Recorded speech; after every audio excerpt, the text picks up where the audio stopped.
We are live. What's good, y'all? It's your man DL Saint. Welcome. I really want to know podcast, man. How y'all feeling out there? How y'all feeling? Just doing my normal checks, man. Happy Monday. Hope all is well on your end.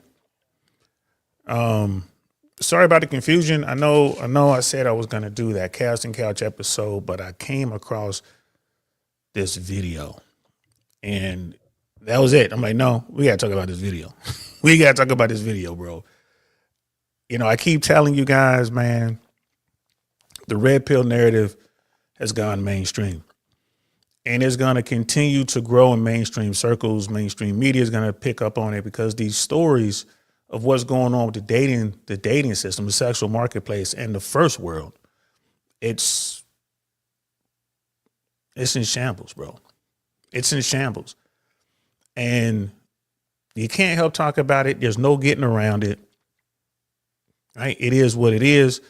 So there's a guy out here, big time YouTuber, author, dating coach, and he's talking about some of the data points that are out there.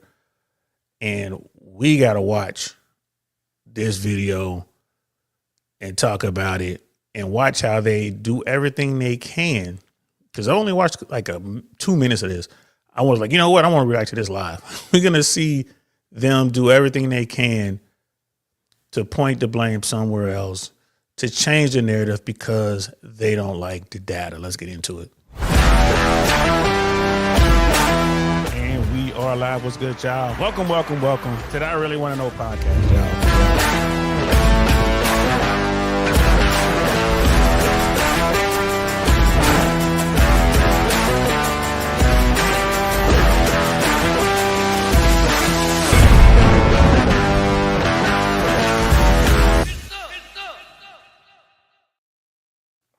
Get some indeed. Yo, we got the last good man in Jersey in the building. What's good, fam? What's happening with you, bro? I hope all is well on your end, man. And I hope you're still having happy travels to your happy place out there in the Pacific, bro.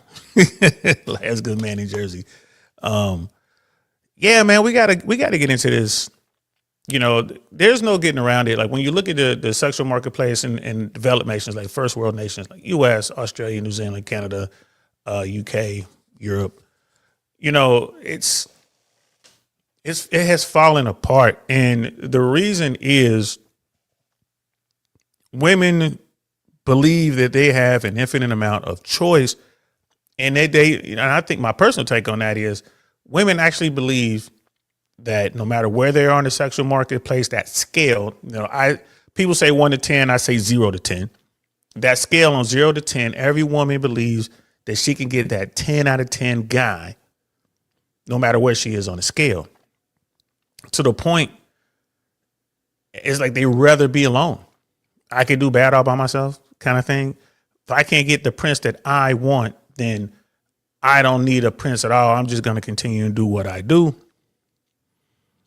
So that's a problem. That's a problem. It just doesn't work, you know, and this is one of the red pill tenets and a very uncomfortable truth that, you know, women especially don't want to hear. And this is something I encounter when I'm out in the streets, bro. When I'm in the trenches, believe me, we had these conversations. I talk with women all the time and I tell them because the first thing they go to is, well, there are no good men. Now, there's plenty of really good men out there. You just don't see them and you don't want them. And then when you have a woman who's comfortable with you, they'll say like, well, I guess I could settle. Like, you're settling for what? You're a 4, maybe a 5. Like you are somewhere between 4 and 6 on a scale of 0 to 10. And he is somewhere between 4 and 6. How is that settling? He might be the 6. You might be the 4. How is that a settle move? You feel me? Like it doesn't make sense, man. So, and then when you sit down, women, they zone you out, bro, mid conversation, especially when women will zone you out the moment they realize that you're hitting them with some facts, some real truth. Like they start thinking about it mid conversation and they begin to, you see their eyes glass over. Most women, they don't want to hear it because in their mind, they're like, I'm going to get that 10. I'm going to manifest it, whatever. Then you have some women who sit back, they hear it, it starts to click and it makes sense. And they'll agree with you like, man, you're right. You're right. Because I ask questions all the time. I'm like, I bet you there's a dude right now in your DMs, someone that has your regular number, maybe a text message chain, or there's someone right now that really wants you, that will be everything you need from a man. He will love you, pedestalize you, worship the ground you work on, drink your bath water, whatever. Use whatever euphemism you want to use. There's a guy out there who will do all that. But you won't deal with him. You keep him around for that free validation. You keep him around, but you don't want him. You want the guy you can't have. And they'll sit back and, the real ones are like, yeah. I was like, listen, I'm just saying, do you want to be happy? And a lot of times when I'm having this conversation with women well into their 40s, women in their 50s. And it's funny, the older they get, the more militant they seem to get. Like, oh, I'm going to get the guy I want. Like, you haven't got me, man. What makes you think you're going to get him moving forward? You're 52 years old. The guy that's in your age group, he's hollering at a 32-year-old. Right? He can get the 32-year-old. Hell, he can get the 22-year-old. He's fit. He's socially in tune. He's funny. He has charisma. He drives a really, really nice car. He has a nice house. He does all the fun stuff. That dude is highly sought after by every woman in the marketplace. So like, what makes you think you're going to get him? Like, babe, you couldn't even compete with this woman. Like I was talking to this woman, she was 52. Like, you can't even compete with your 42-year-old self, let alone that 32-year-old woman right there. No kids. Right? Beautiful. She's fit. She's friendly. She's feminine. And then the woman would come back. Well, what kind of money is she making? It doesn't matter, because the guy y'all chasing has that taken care of. Doesn't matter what kind of money you make, sis. Doesn't matter how many letters behind your name. Doesn't matter how many businesses you built, right? And, grew. Doesn't matter. Doesn't matter who you know. None of that matters. Not for a woman. Unfortunately, that's not how the game is played. For the guy, all that stuff is very important. And bro, I'm telling you, like I say, either women glass over with that look in their eyes and they just zone you out mid-conversation, they stop listening to you, or the woman actually listens to your data points and agrees with you, but as soon as she walks away from that conversation, she's done. She's not going to take that conversation and actually put it into action in her world. She's just going to keep doing what she's been doing, which leaves her single. Right. And a lot of times now these young ones coming up childless because they're all competing for dudes, and there's only so many dudes, and all these women want the top tier guys and they can't get them. So we're going to get into this. Appreciate y'all, pulling up. We're going to get into this right now. Let me pull up this. So this guy's name is Matthew Hussey. Never heard of this cat before. Right. And this is his Wikipedia. Did I pronounce it correctly? But this is him. Born in 87. He's 38 years old. He's English. Nationality is British. You know what I mean? Dating coach, author, right? Notable work. Get the Guy, 2013. Love Life, 2024. He has a spouse. He was married in 2023. And when I was doing this little research, I saw that they were expecting a baby. Congratulations to them. Right. So it says this British author, dating coach, YouTuber. He's known for the books that we just mentioned. And it talks about his career. He began working as a life coach in his late teens. All right. One of the things I noticed, he's like 5'11". I think I saw that somewhere. I was looking at it. It had him at 5'11". So he's basically 6 feet. He's a handsome guy, but let's get into it. Like, he started working as a dating coach in his teens, or life coach in his teens. He was a dating coach for men before switching to women in 2008. In 2010, he moved to the United States and attracted a following, which included actresses Eva Longoria and Tyra Banks. So, okay, he went to Hollywood. He went to Hollywood and did his thing. He went to Hollywood, guys. And I've seen these women in person. Tyra Banks, back in the day, God, man, she was so beautiful, bro. I mean, she's still attractive. I mean, she's, for her age, like she's nice. But back then when she was on top, whoo, boy. I mean, the first time I saw her, she's tall too. Eva Longoria, I saw her once. She was part of this Latina comedy troupe. I think they called themselves the Hot Tamales of Comedy or something like that. She was part of the group. She was the attractive woman in the group. The rest of them were hardcore comics, and then it was her. I think she was more of an improv, kind of learning stand-up kind of thing. The next thing you know, man, that TV show hit, and she was gone. You know what I mean? Off to the Hollywood A-list world. Hussey offers get the guy online tutorials, 7-hour seminars, and $4,000 retreats periodically in the UK and United States. $4,000 for the weekend. Wow. And he has, all right. So remember, he started coaching men and he went over to coaching women. The seminars include diagnostics, gendered advice on how to approach, and lines and text messages tailored to various situations. The $10,000 per hour price tag for his one-on-one coaching has attracted media attention. So Sadia Khan was getting $8,000 an hour, and she was primarily coaching men on how to get a high value woman, she was saying, but it is what it is. I don't use the term high value when it comes to women. I would say sought after, highly sought after. But it is what it is, and who are the highly sought after women? The women who are, the women who are hot, fit, friendly, feminine, stuff like that. But mostly beautiful women who are in shape. Those are the women that dudes want, especially the top tier guys. So anyway, this dude was charging $10,000 an hour for one-on-one coaching. Wow. Sadia Khan was charging $8,000 an hour, which is something because the dude, he started focusing on women in 2008. Sadia Khan got into the game just a few years ago, probably like 2020, 2021, somewhere in there, if I'm not mistaken. If in chat, if y'all know something, I don't know, put it in the chat, let me know.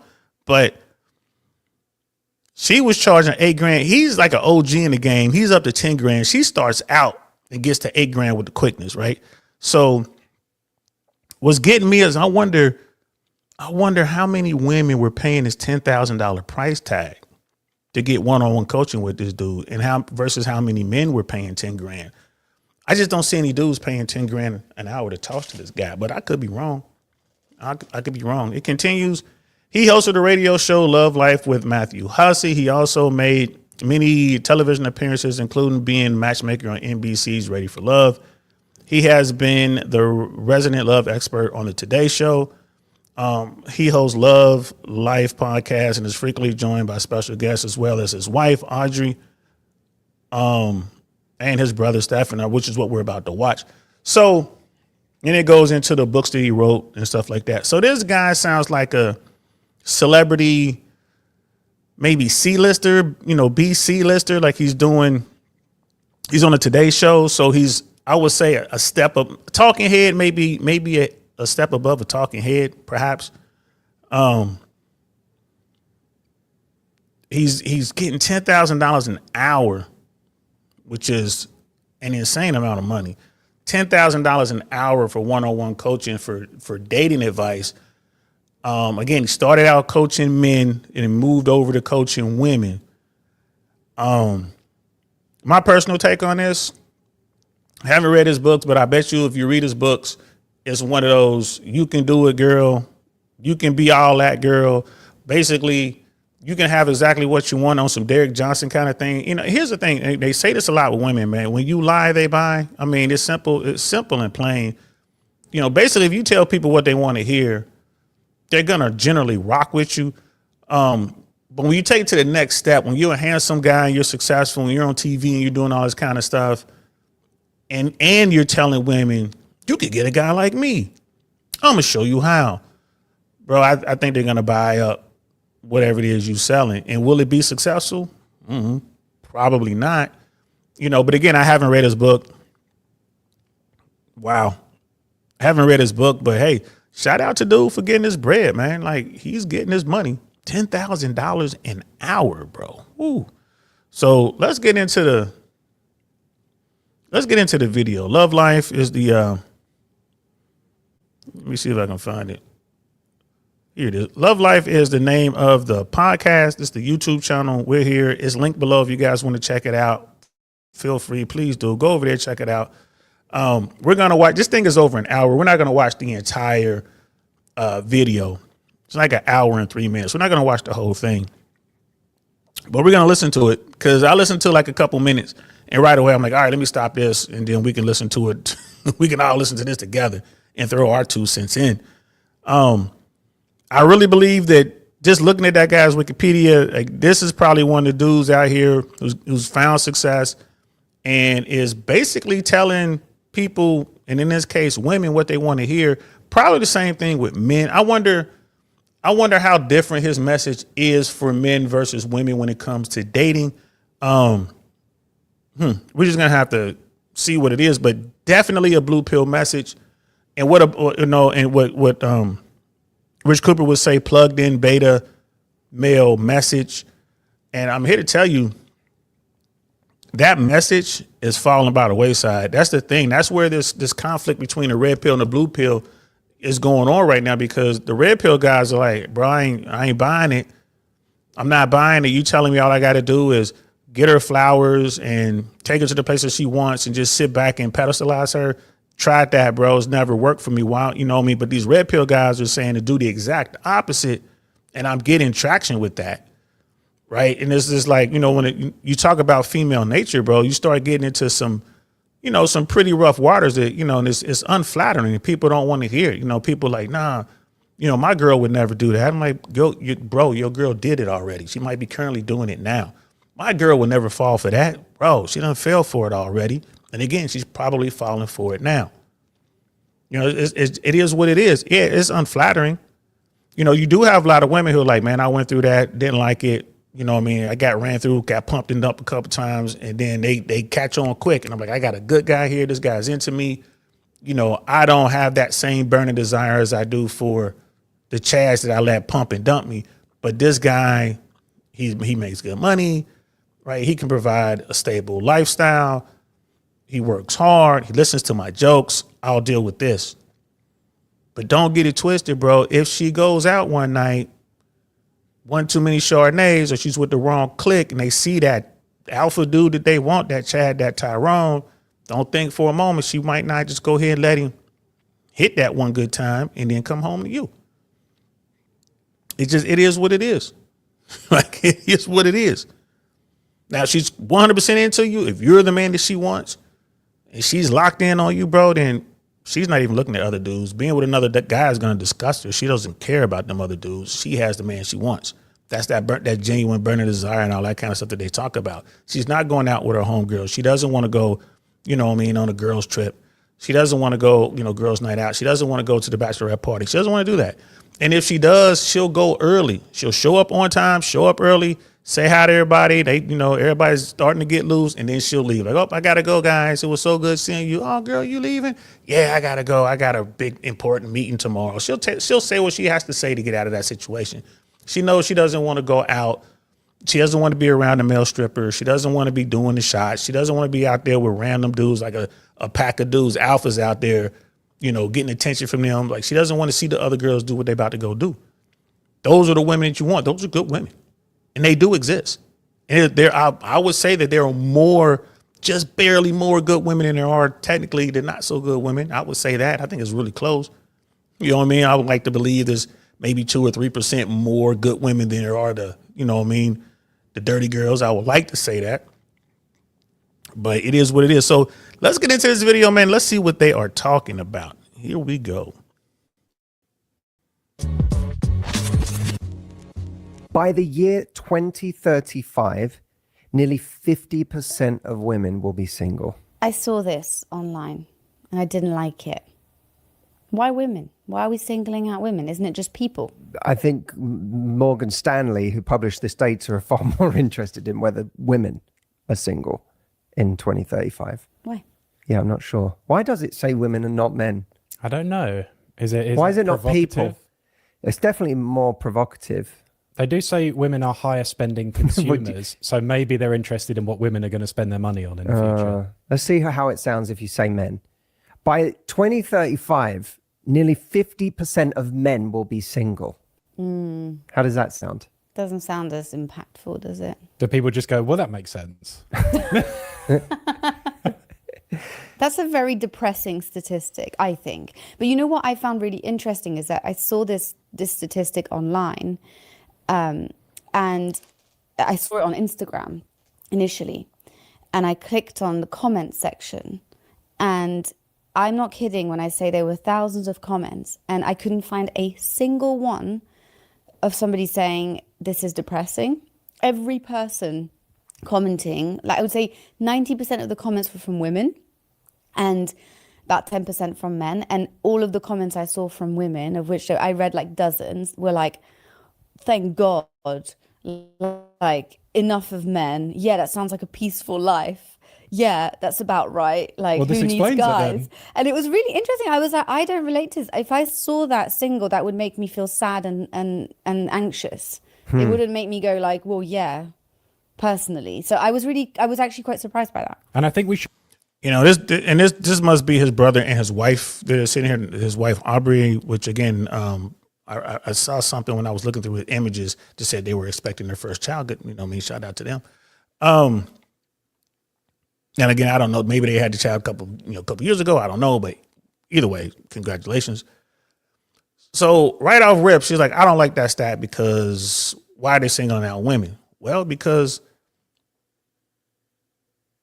women are the gatekeepers of sex and men are the gatekeepers of relationships, generally speaking. That tends to be the way it goes. Like, you know, a guy has to go down, buy a ring, go down on one knee and propose to you. Even before I do that, a guy has to go, you know, and tell your, you know, ask your dad for your hand in marriage, you know, in traditional sense, or I guess tell your mom. And if you don't, if the father isn't involved for whatever reason, then he has to have the ring. Then he has to ask her to marry him. You know, and we're not even going to go into what could happen after that with, you know, the downside of marriage, but there's a lot a guy has to go through to get the relationship, but he gateholds that thing. Women gatehold who gets to have sexual access. And like I said before, if women are chasing a guy that isn't really showing any meaningful interest in her, what's the go-to? What's always the final fallback? Well, I'll just have sex with him and he'll fall in love because I have the best sex ever. And she's dealing with a dude who has maybe literally 50 women who are doing the same thing. Well, I'll just have sex with him. Well, I'll just have sex with him. Well, I'll just have sex with him. I'll just have sex with him. So he's just getting all of that access. Why would he commit to any one woman when he has all these women giving him the goodies, so to speak? You know, he's getting the milk, man. Why would he buy a cow? Why would he hitch himself to one cow when he has all this different type of milk coming his way? Right? So it seems that Matthew's wife initially was like, I don't like, it sounds like they're beating up on women. It's like, it's just the stat. And then she says she goes on Instagram, she sees this thing, she gets into the chats and sees that all these women were like, yeah, girl power, we don't need men anymore. And that right there is the problem. That is the problem. And the women who are saying these things, you know, we don't need men, whatever, that sounds like a good life. These are the women who are alone. And maybe, just maybe, they're bitter and they're upset because they got pumped and dumped one too many times. They just couldn't get the guy that they want. And they believe that they would be settling if they get any other man, which in fact, it wouldn't be a settle, right? It's just, that's the guy on your level. That's the guy you qualify for. But that guy ain't good enough. That's crazy. To be specific, the study talked about women aged 25 to 44, which one would expect is sort of prime coupling years, right? It's not the like, I just came out of a 30-year marriage. I'm 60 and I'm never doing that again. Right. It's like I'm in the years where I would be looking for someone. It's interesting to hear people who are in those years saying, thank God, or, yeah, you know, like celebrating that fact. Well, because that stat in like 1955 would be truly gobsmacking, right? Almost feels like a reaction to you know, the boomer generation and how early they got married and had children. And it's almost like the pendulum has swung so far the other way, and it's continuing to swing really far this other way. But what you're suggesting seems more to do with just disillusionment than simply like a sort of rebellion against what our parents did. It's almost a cynicism of like, I've been pushed so far. This is such a mess. I hate what dating is presenting so much that I'm just done. I'm done with this. Well, is it hating dating, or is it hating what you think relationships represent? Is it like a hyper autonomy where we've just got so used to being on our own, maybe through, we just had a pandemic that no one wants to remember. There's been lots of trends leading to people being more in their house, video games, streaming, internet, all that stuff. Is it just like people have just got so used to their autonomy, having life the way they want it, that relationships are just not as appealing? I definitely associate that more with people getting into their late 30s, 40s, and so on, because we just get very kind of set in the way we like to live our life. And I think the older we get, the more, in some ways, the worse we are at making space for another person, because we just like our life the way it is. We don't want to change it all up. I don't understand. Here's the thing. This dude right here, he knows what the issue is, bro. If he's a dating coach, he's been out here talking to women. He hears what these women are looking for and what they want, and the absolute refusal to adjust, you know what I mean, what they're hunting for, right? He understands that. He's probably explained to these women, like, you don't get to dictate terms as far as making him want to have a relationship with you, committed relationship. He has to choose to want to marry you and do all that, right? And that guy has the world, so why would he choose just you? But he's not going to say that. He's not going to say, hey, ladies, you know, you guys might have to reconsider how you are mate selecting. He's not going to say that, because that's going to mess up that $10,000 an hour rate. This reminds me of that Bill Burr bit when he's talking about the WNBA, and it's like, you know, as women were talking about, I don't understand, you know, the pay disparity, and why is it that, you know, why isn't women don't make as much or whatever? And Bill Burr was saying, like, he was screaming at the TVs, because you don't sell any tickets kind of thing. It's like, I'm listening to this, and it's just like, bro, when y'all going to talk about mate selecting? When y'all going to talk about what's going on with the dating game right now? When y'all going to talk about the whole Me Too thing, and how guys, especially the top tier dudes, are like, we're going to back up on that? Like, when are you going to talk about, you know, the women who go out here and hunt these wealthy dudes and use the, you know, the court system to get money? You know what I mean? Case in point, Travis Hunter, right? Is it Travis Hunter's fault? Yeah, if this thing goes sideways, it's Travis Hunter's fault. Will it go sideways? If I were a betting man, I will put 99% of my money on she's going to divorce him within 5 years. That's where I will put my money. I'll put 1% on she ain't going to do it. That's like that 0-0 betting roulette. I'll put 1%, she ain't going to do it. But 99% sure she's going to pull the trigger. She's going to leave this dude. And she's going to take more than half of his wealth, and she's going to continue this lifestyle. And the latest rumor is allegedly they just had a baby, just had a little boy. So again, congratulations to Travis Hunter. Got a little boy, you know what I mean, with his wife. He's doing it the right way, except for the prenup. But hey, he's not talking about that. Like, there's so many barriers out there, and there's so many things that men need to think about with respect to long-term relationships, especially if the guy has something. You're talking about getting married and all that, bringing a state into your situation. Bro, why do that? And then the rest of the dudes, women don't even see. He doesn't talk about that. Like, no, they're not addressing any of it. They're just kind of dancing around. And this guy ain't stupid. Any person that gets themselves in a situation where they can maneuver through Hollywood like that, get a couple good, you know, write some books, make a good chunk of money off of it, and just kind of parlay that into a $10,000 an hour coaching business. Like, bro, he's not dumb. Right? In fact, he's smart enough to know what to stay away from. It's crazy. We like the way we our sleeping arrangement. We like our bed sheets, our pillows. We like the way we're doing things. We like our schedule but I don't associate that so much with people in their 20s or in that, portion of their 30s where they're really actively looking, and even well into their 30s, that, and I'm not suggesting for 1 second that's not also true of many, many, many people in their 40s. But I just think I certainly notice a trend in people as they get older, that they tend to get a lot more, they tend to become a lot less forgiving of like change in their life and making space for somebody. But I still don't think that like, that still to me isn't what you're getting at when you read those comments. Because those comments suggest to me people who are mad at what is on offer as opposed to against a relationship. That's what I was going to say. I think it's a defense mechanism. If you've had so much disappointment, if you feel like it's not going well for you, the dating apps are just soul destroying for you. You're not getting matches, or you're just getting dicked around, frankly, every time you do go on a date with somebody or talk to somebody. I absolutely can see a world where you would just get to the point where you're like, well, I don't need this.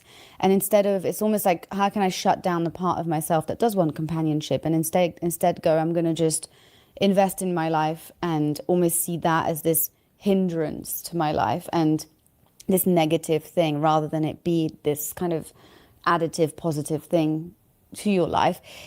I think what's really interesting, though, is trying to understand, when I was thinking about this, I was like, okay, if we're going to have nearly 50% of, let's say, people, not just women, single by 2035, something has gone kind of wrong, or something has changed. And the reason I mentioned our parents' generation, the boomers, is because the way that people selected partners back then seemed far more straightforward, albeit maybe not necessarily the right kind of, they weren't making the right choices because there were, very high divorce rates, years later and things like that. But I do think that the pressure that was put on finding a partner and finding the right partner was not what it is today. And I wonder if a combination of that pressure, what relationships have come to mean to us, and how a relationship needs to be a best friend, needs to be a confidant, needs to be the best sex of your life, the this, the that, the everything, needs to be everything, actually. The combination of that and, all of the things that we've talked about before of, the amount of choice that we seem to have, or we perceive to have, and what social media has done to our perception of what's beautiful and what's normal, all of those things. I think it's kind of scary to think that it's culminated into this, like, just this, what feels like an impossibility for a lot of people in finding someone and actually settling down and feeling happy with the choice they've made. It was wild. It takes the woman on the panel just to start to dig down on some stuff.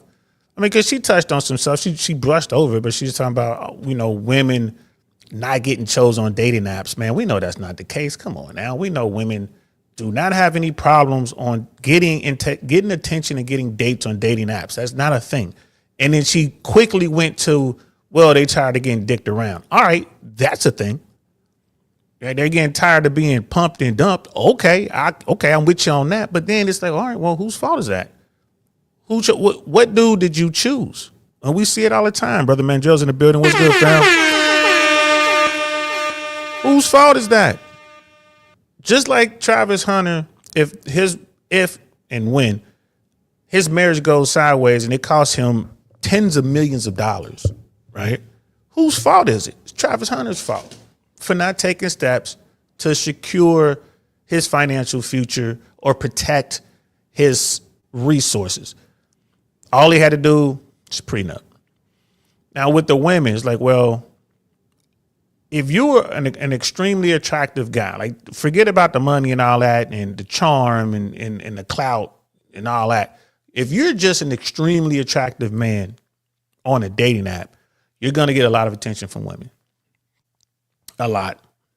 And then when they meet you and they realize, oh, wow, this isn't a catfish.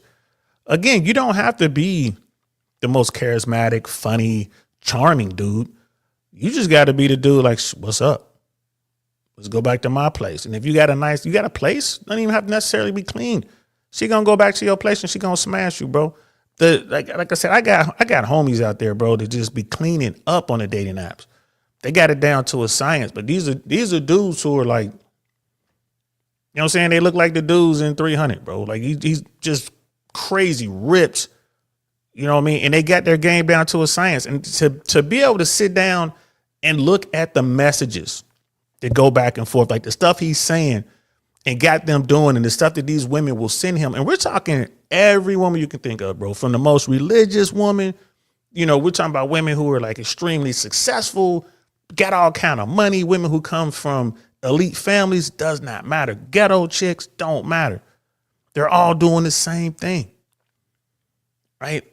And dude gets to dictate what he wants to do, to the point where women will be crying, begging him, like, please, can I come over? And he's like, no, you can't come over. I got some other chicks coming over. I told you to do whatever it was, blah, blah, blah. You didn't do it. Stop calling me, block. And they find other ways to get word to him, bro. It's crazy. They're going ham for the top tier dudes. Meanwhile, right, the rest of the dudes, right, the dudes, the normal dudes, the regular guys who are just out there trying to find themselves someone, you know, their DMs go unanswered, bro. They go unseen. Whose fault is that? Whose fault is that? And again, I'm not getting $10,000 an hour to, you know, coach women up on dating, right? And I never will, because I'm gonna tell them, like, look, you know, show me what you got going on. I was talking to a new friend of mine, you know what I mean? Very attractive, very cool, you know, fit, friendly, feminine, all that. I asked her to show me her DMs. Jesus Louise, the amount of attention is out there for this woman. Now, granted, this woman she's fine. Scale of 0 to 10, 8.5 for sure. 8.5 for sure. Just not dead gorgeous. And if she wanted to, she probably could go out there, find a guy that has a whole bunch of money and secure her life moving forward if she wanted to. Now, would that mean that she'll get the exact guy she wanted? No, if she was to take this path just to get the wealthiest guy, the most successful guy, yeah, she could probably do that. Right? 9s and 10s, they make money on their beauty. 10s just make money because they're pretty. You know what I mean? So like 8.5, I mean, that puts her like up there at elite level. It's fine. And it just blew my mind, the amount of DMs. And then, you know what I mean, compare that to a woman who is, I said she's an 8.5. You can get a woman who's like a 3.5, 4 on that scale of 0 to 10. And she has a bunch of DMs as well. Not as many, right? And certainly not as many from the top tier guys, but she has her share, like a lot. A lot. We're talking about girls who are overweight. Some of the girls are clinically obese. You know, they're crass, they're rude, they're not that particularly pretty, right? Extremely masculine, extremely alpha attitudes. They got tons of dudes in their DMs. Right. So, and all these women are shooting up towards the same guy. And here's the thing. Women don't understand that. I can't believe that guy would just have sex with just any old random chick. Like, yeah, that's what dudes do. A dude will smash a dime on Monday morning and then Monday evening have some chubby chick pull through and do some sexual stuff with him. A guy doesn't care. And he won't even remember the names of most of the women he's smashing. Like, I've gone out and like I said, I'm not Dose of Game level. You know what I mean? Shout out to a Dose of Game. Go check out his YouTube channel if you haven't checked it out, bro. A Dose of Game. I'm not his level when it comes to game and being out there. You know, I'm better than the average, but I'm not at that level because I choose not to put in that much work. I choose not to be there. I don't want to be at that level. But I've gone out and on some random nights and just came back with something when I was out there doing my thing. Not a problem, right? And bro, sometimes I have to be reminded by other folks. Like, hey, remember that time we was at such and such and you went home with Shorty? Where were we? What city? Oh, yeah. Oh, damn, that's right. That's right. I remember. I got to be reminded. And then we live in a world where there are guys out there who have zero stories. They get zero action from women. And these dudes aren't zeros on the scale of 0 to 10. These guys are, like I said, where everyone else is, between 4 and 6. But they have no understanding of what's going on. They have zero game, and they're not successful at all because they're still on that plugged in beta male stuff. All I got to do is bring flowers and take her somewhere nice, provide experiences and all this other kind of stuff, man. Treat her like a princess, treat her like a rock star. She could treat me like a fan, right? And they're cool with that. It's like, nah, bro, that's not how it's done. But this guy right here, that's probably what he's preaching to dudes. So now that the woman on the panel, his wife, I believe that's his wife, has made it okay to talk about the dark side of dating. Like she brought up the dating, getting pumped and dumped. She was saying that women aren't getting, they're not getting chosen on dating apps. We know that's not true, but she said it. And then she compares it to, like the generations before us. There's more choice now. Now that she's kind of opened the door to criticism, let's see if old boy criticizes female dating choices. Let's see if that happens. Brother Michael's in the building. What's good, fam? It's because anxious, preoccupied women sleep with dudes to try to secure what they feel is love, and anxious, preoccupied men scare women away and make them feel unsafe. Never heard it put that way, man, but yeah, that's it. That's it. That's it. And then everyone, again, I'm telling you, man, that narrative, that Disney fairy tale narrative is strong, and it was embedded in most of us. We're just now getting to the point where that narrative has been challenged, and you got young men and women who are coming up now that don't believe in it. They don't believe in the Disney fairy tale.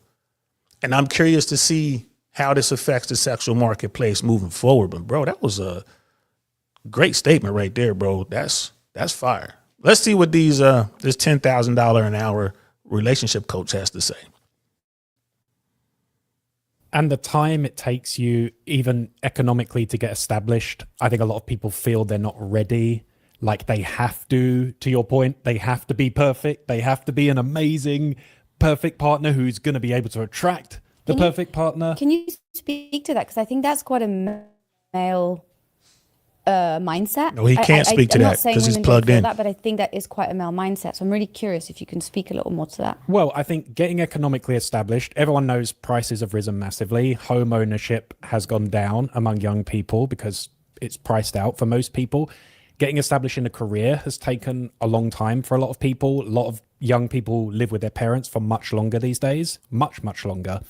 So if you put all that together, the feeling that, I think it goes both ways, but you're right. I think a lot of men feel that there's a huge competitive pressure right now where they feel like they just see so many people balling out, being successful, being some rich entrepreneur. It's all kind of a bit fake and online. But if your perception is there's such a high barrier I have to reach to be an eligible man now, then it feels like, well, I'm not going to get there for a long time. I'm not going to be ready at 25 to marry. I'm not going to be able to attract the kind of mate that I want to attract at 26 if I'm barely even established out of my parents' home. So I think there is this sense of like, I'm going to have to do a lot more until I'm ready, until I can attract someone who I think, I would like to be with. But this, yeah, see, that's all off right there. That's all off right there. Dudes aren't thinking that. Sorry about it's slowed down. It got a little glitching going on. And, it is the early evening. But that's all off. Guys, a lot of guys give up because they started with the plugged in beta mindset when it comes to attracting women and pursuing women. And they lost out to the guys who were the bad boys. So most dudes start out being a good guy. I'm going to be the best man ever. I'm going to do everything that women, these young girls, like at their age group at that time, told me to do. These women came to you complaining about their boyfriend who was, smashing their friends and treating her wrong and not wanting to take her places and ignoring her and only calling her for the booty call. I'm going to do exact opposite of all that. This is what these dudes are saying. These dudes are like, no, I'm going to go out there and I'm going to be there for her.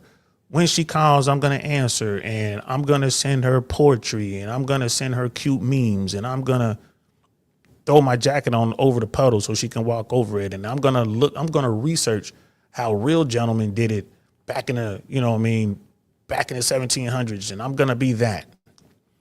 And it didn't work. It had nothing to do with money. It had nothing to do with reaching their potential. Like as far as buying a house and all that, ain't nobody thinking about all that. You just trying to get your girlfriend, bro. You just trying to get Susie to go to the prom with you. And who does Susie go to the prom with? She goes to the prom with Tyrone or Chad. And after the prom, she gets bounced by Tyrone or Chad. You know what I mean? The old smash and pass. And they don't pass it to the good guy either. And what happens? Susie comes crying on your shoulder. You're so good.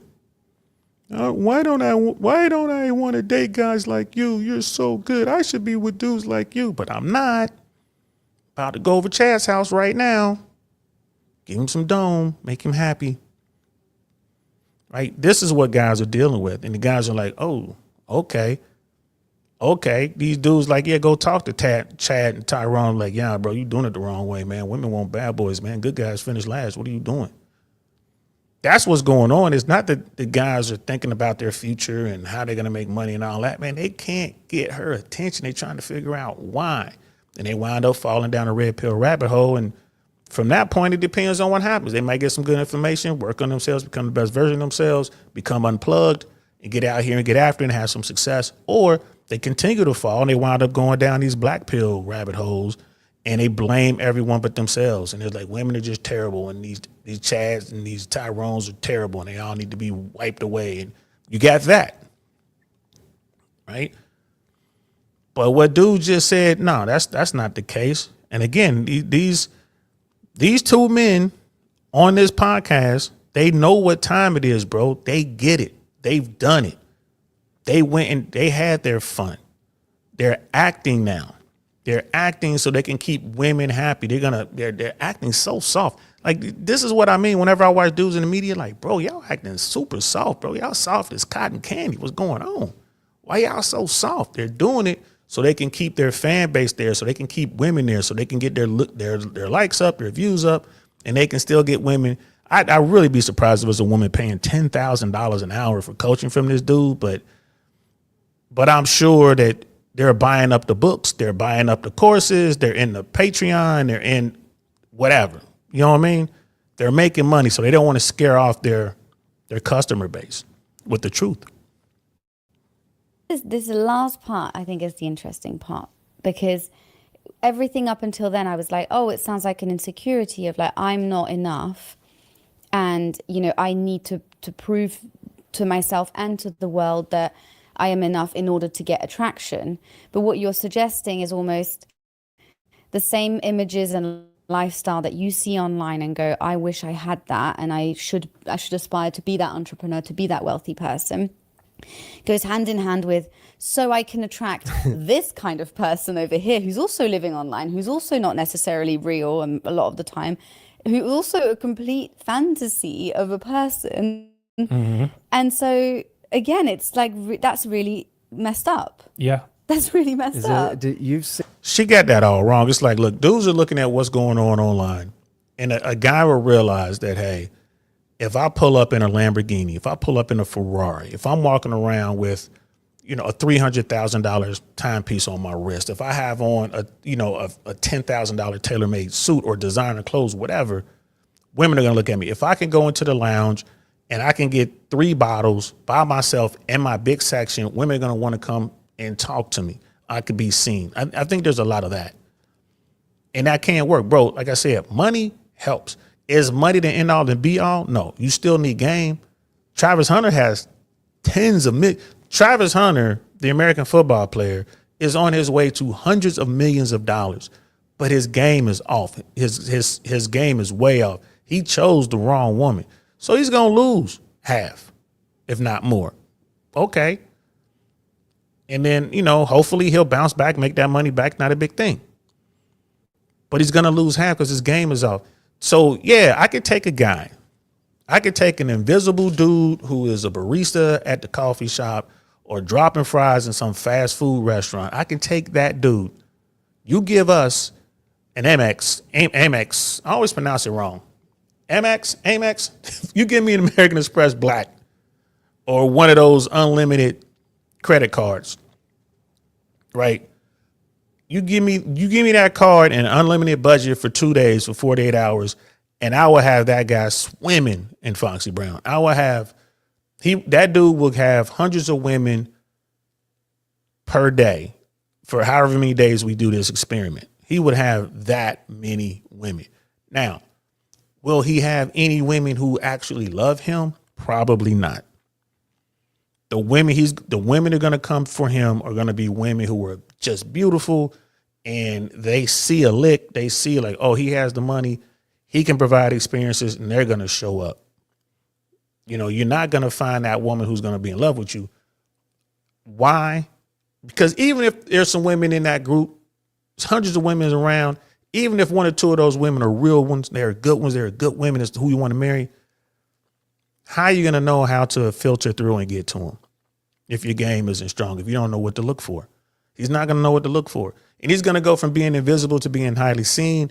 He's going to be lost in the moment, right? It's going to be girls doing all sorts of stuff. I mean, here's a guy that couldn't get a girl to say hi to him, and now that same girl and her friends are all in the bed with him doing all kind of sexual things. Like, come on, bro.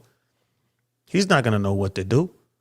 He's just going to be going along with the flow. And then when that's over, they're going to say, hey, babe, can you give us some money so we can go shopping? And they're going to run through tens of thousands of dollars before he knows what hit him. Does that mean they're into you? No. Right? They don't care anything about you. They don't know anything about you. This is why you got to have game so you can see it, understand it.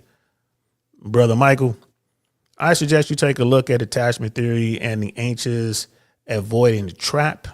Most of the dating sphere is people trying to teach anxious attached people how to adapt, avoiding tendency slant behaviors. I'm going to have to take a look at that. I mean, I get it. You have folks like when people come to me, we're just trying to solve for the problem. Like, what's the problem?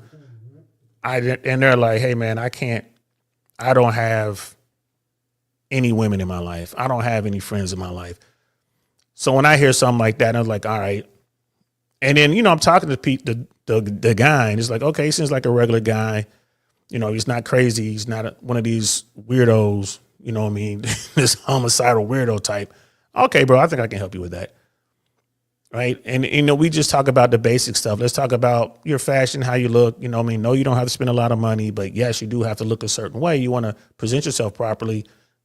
Talk about your grooming. All right, let's get out into the real world. Let's show you how to interact with folks. Prepare yourself, bro. You're going to hear no most of the time. It's a numbers game. And then it boils down to what are you looking for? And most cases, guy like, look, bro, real talk, man, I'm trying to get laid. Be nice to get laid one time, but I am looking for a girl as well. Like, all right, well, I can show you how to get yourself in the mix, kind of get your foot in the door. And then, the rest is up to you, but it's going to take some work. And then when they listen, they see the results. They're like, okay, I see what you're talking about. Okay, this does work. And one of the things I tell them, and I tell them all the time, is like, bro, it takes so much time to do this. This takes a lot of time. I was like, this time will be better spent becoming the best version of yourself, getting out here, and taking care of business, learning how to do stuff, winning, get to the finish line, bro. There's going to be plenty of women there. I said we take a little bit of time and just work on your social skills so you can pick out the girls who are just trying to run your pockets versus the girls who are out here trying to find themselves a husband. And that's one of the things, too, like, again, that partner thing. I hear that term partner. A lot of people get mad at me when I shoot it down.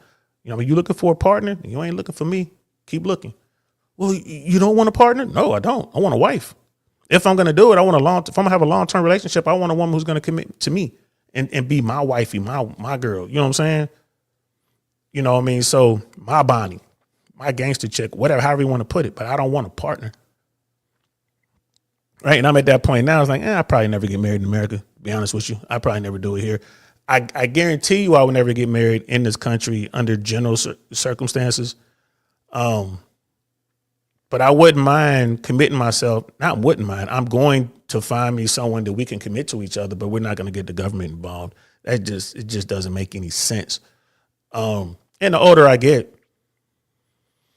it's like, oh, well, maybe I'll find a woman who has more than me.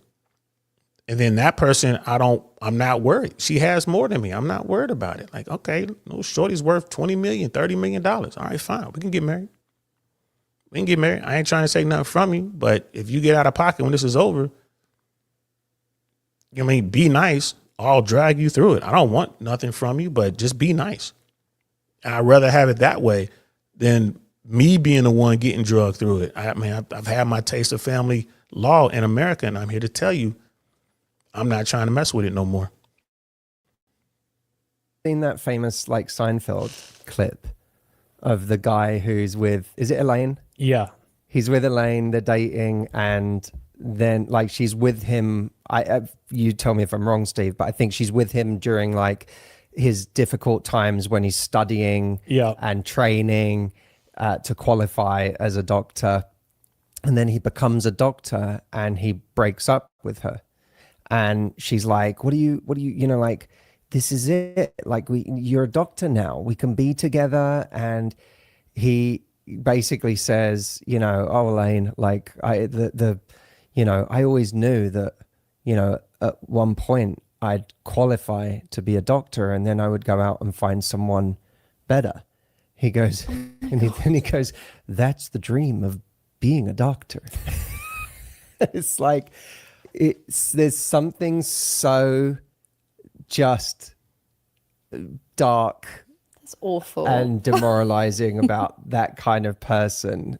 But that person does exist. I'll always remember meeting a guy who... Before he gets to I guarantee you in the writing room on Seinfeld, when they were writing that sketch, I guarantee you it was the other way around. What I mean by that, it was a female who was about to break through and move up the scale, dealing with, maybe George or something like that. And then she would break up with him once she was able to, monkey branch up to the next level. And in the writing room, I think they probably decided to gender swap. I would love to talk to some writers on that show. I guarantee you that's what happened because I'm listening to it. Come on now. Most people understand that doesn't generally happen. That doesn't generally happen.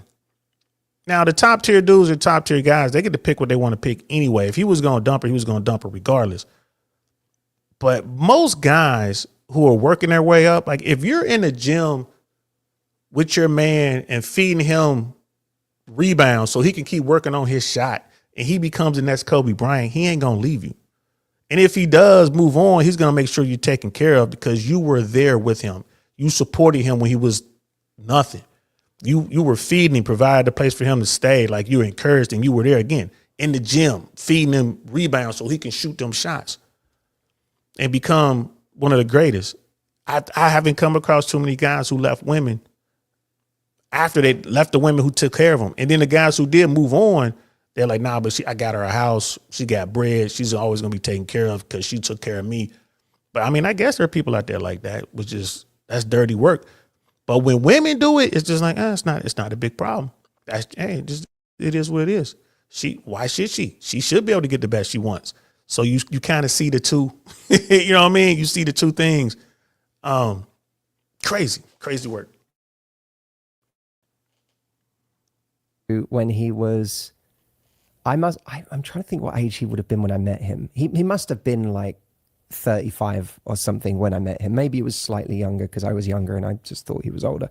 But I think he was around 35. And I just remember him, he was a kind of slightly nerdy guy.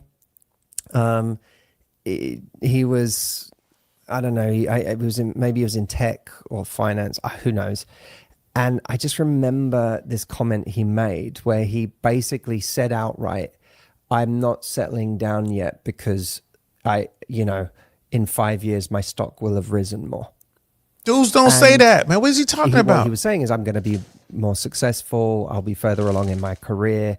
I'll be able to attract a better mate when I'm in that place than I can now.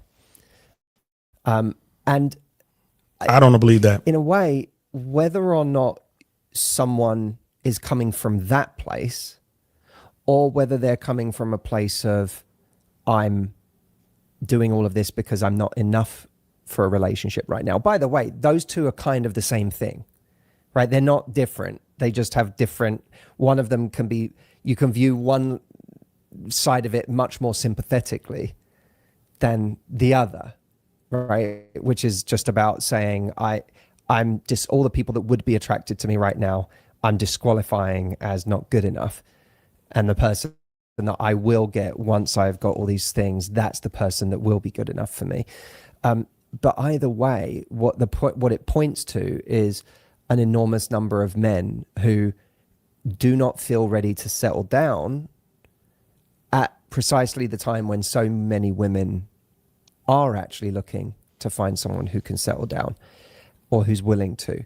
And Stephen, to your point, if the date at which men are feeling ready because they don't feel enough right now keeps getting pushed back, then that asymmetry between men and women just gets larger and larger, right?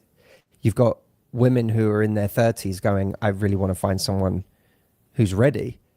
And you've got men who are in their 30s going, I'm not going to be in a place financially or in my career for another 5 or 10 years where I'm going to be ready. And you also, Hey, all that right there is complete bullshit, and he knows it. That is just pandering to his market. That's all that is. Bro, I don't believe any of that. That story about a guy saying, I'm just not ready yet. Well, I'll be ready in 5 years and I'll be able to get the partner that I want. Man, that's complete bullshit.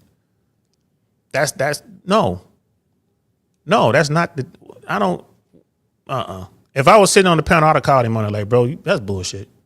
Who? I'm like, turn the cameras off. You tell me exactly who said that. Who? Bro, you lying. You absolutely lying. That's not the deal, bro. That's not the deal. And the fact that you got a guy who's like, I'm not ready yet. I'm in my 30s. So by the time I'm 42, I'll be ready. He's not going to go grab a 42-year-old woman. He's going to go grab a 22-year-old woman. They're not even talking about this. The way men mate select versus the way women mate select, completely different. And the fact that an older guy who can provide all those things, I don't have to mention him again. You know what I'm talking about. The guy is top tier. If he is a high value man, then all of the women are shooting for this guy. They want this guy. He's not going to be sitting around like, oh, I'm just not quite there yet. I'm just going to wait a few more years and I'll get the partner that I want. No man has ever said that, bro. No one. He needs to, bro. He needs to, bro. Brother Penny's in the building. He's going to go to the JUCO, man. Like, you know, I would love to see these people on this podcast have someone like Scott Galloway on the show and let Scott Galloway hear this nonsense. I'm like, no, that's not the case at all. Right? It is about hypergamy. Women are doing way better than they were in the past, and women want someone at their level or higher. That's all it is. Nothing wrong with it. And as women are getting taller and taller, like Scott Galloway says, you know, guys are being overlooked and left behind. Simple as that. Simple as that. And if a dude gets to a point where financially, you know, he's a giant, then all the women that are shorter than him financially, socially, however you want to put it, all those women want him. Right? But if he is a giant and somehow one woman manages to eclipse him, then guess what? She ain't even looking at him no more. She's trying to look at someone on her level or higher. And when she gets there, she realizes not a whole lot of dudes up here. I mean, that's the bottom line. Let's listen to what his wife has to say. But everything he just said, though, that was complete bullshit. so let's be fair. You also have a ton of women who are, you know, saying, well, I can now be a self-sufficient person. I have a job. I can buy my own house. I can sustain myself. I can take myself on nice holidays. I'm good. I want to meet a guy who's at my level. Yeah, I want more. And I want more. Yeah. And so I also think, to be fair, there is an instinct to hate on the guy who's saying my stock hasn't risen. And my instinct, everything in me hates on that. I'm like, oh, for God's sakes, that means that you're just completely going after the wrong things. But equally, it's hard because I do think that there are a lot of women out there who do value those things. And so then you are narrowing your pool and you are, facing more rejection and you are feeling not good enough in certain situations. And so it cuts both ways, I think. Well, and there was even a bigger. Did she just say there are dudes out there who are cutting off their opportunities? There are dudes out there who don't feel that they're good enough, or is that what she just said? Because that's what women are doing. If that guy has become successful, he's gotten to the finish line. Trust me, he has tons and tons of women, legions of women greeting him there, ready to jump on board. This is what I mean about this kind of content, bro. Like, these people, they just lying to their consumer base. Turn the cameras off. If they're going to be honest, man, you'll get a completely different conversation. Completely different. This is what's wrong with being plugged in. Again, I ain't mad at them. They're getting their money, but damn. Did she just say that there are guys out there who are successful and they believe or feel that they're not successful enough? All I need to do is make another $100,000 a year and I can finally get Susan. Man, you high. Once they break that barrier, bro, women want them. And that guy is going to welcome all of the women who want them. That doesn't mean he's going to be in a relationship with them, but he'll certainly smash. Article in the Atlantic about the rising education gap and how big that's gotten, with so many more women getting advanced degrees and so many men dropping out, not getting degrees, not even going to college, and how that's just gotten bigger and bigger. And it was talking about how many women want to date people as educated as they are. And even that, you know what I mean? That creates this whole different imbalance where people feel like, oh, the pool is shrinking for me of people I would want to date. And so I think all these things, but I think plus the isolation, I think there is just less. Some of this, I wonder, is also just a rationalization for the fact that people just do meet less prospective partners in their daily life than they used to. Like, where did you used to meet all your prospective partners? I just think many hundreds of them. I just think even if I trace my own life from when I was like 19, 20, there were many more, even just then, it felt like there were many more social things. There were just more people who go for after work drinks. There were more people going to clubs. There were more people doing just having to rub against people. That may have just been because I was young and much more sociable at 19, 20 than I am now. But I do think we've seen through our lives a bit of the retreat to the indoors life for a lot of people, or at least a more indoorsy life where it's just, there's more fun stuff to do at home. Going out has gotten expensive. Lots of nightclubs there's not as many as there used to be. It's not really as big a cultural thing. I don't think Gen Z go out to clubs as much as maybe we did. We've seen all the... It's not about clothes, bro. And when she brought that up, you saw how the brothers looked at each other. I believe these two were brothers, and that's, the wife of the Matthew guy here. But she brought that up knowing that these two dudes was running through chicks. She knew it, and they don't even want to talk about it. These two dudes have been bad boys since they were teens. They've been over there in UK just killing the game, bro. Or should I say, bruv? They've been out there killing the game. These dudes have been seen their entire life. They've never been invisible to women. And he kind of like, oh, people aren't going out. True. Right? Women aren't going to the nightclubs anymore because they can get validation online. So they don't have to go out in public and get it. Right? They can get attention and all that stuff on apps. So there's no draw to the club.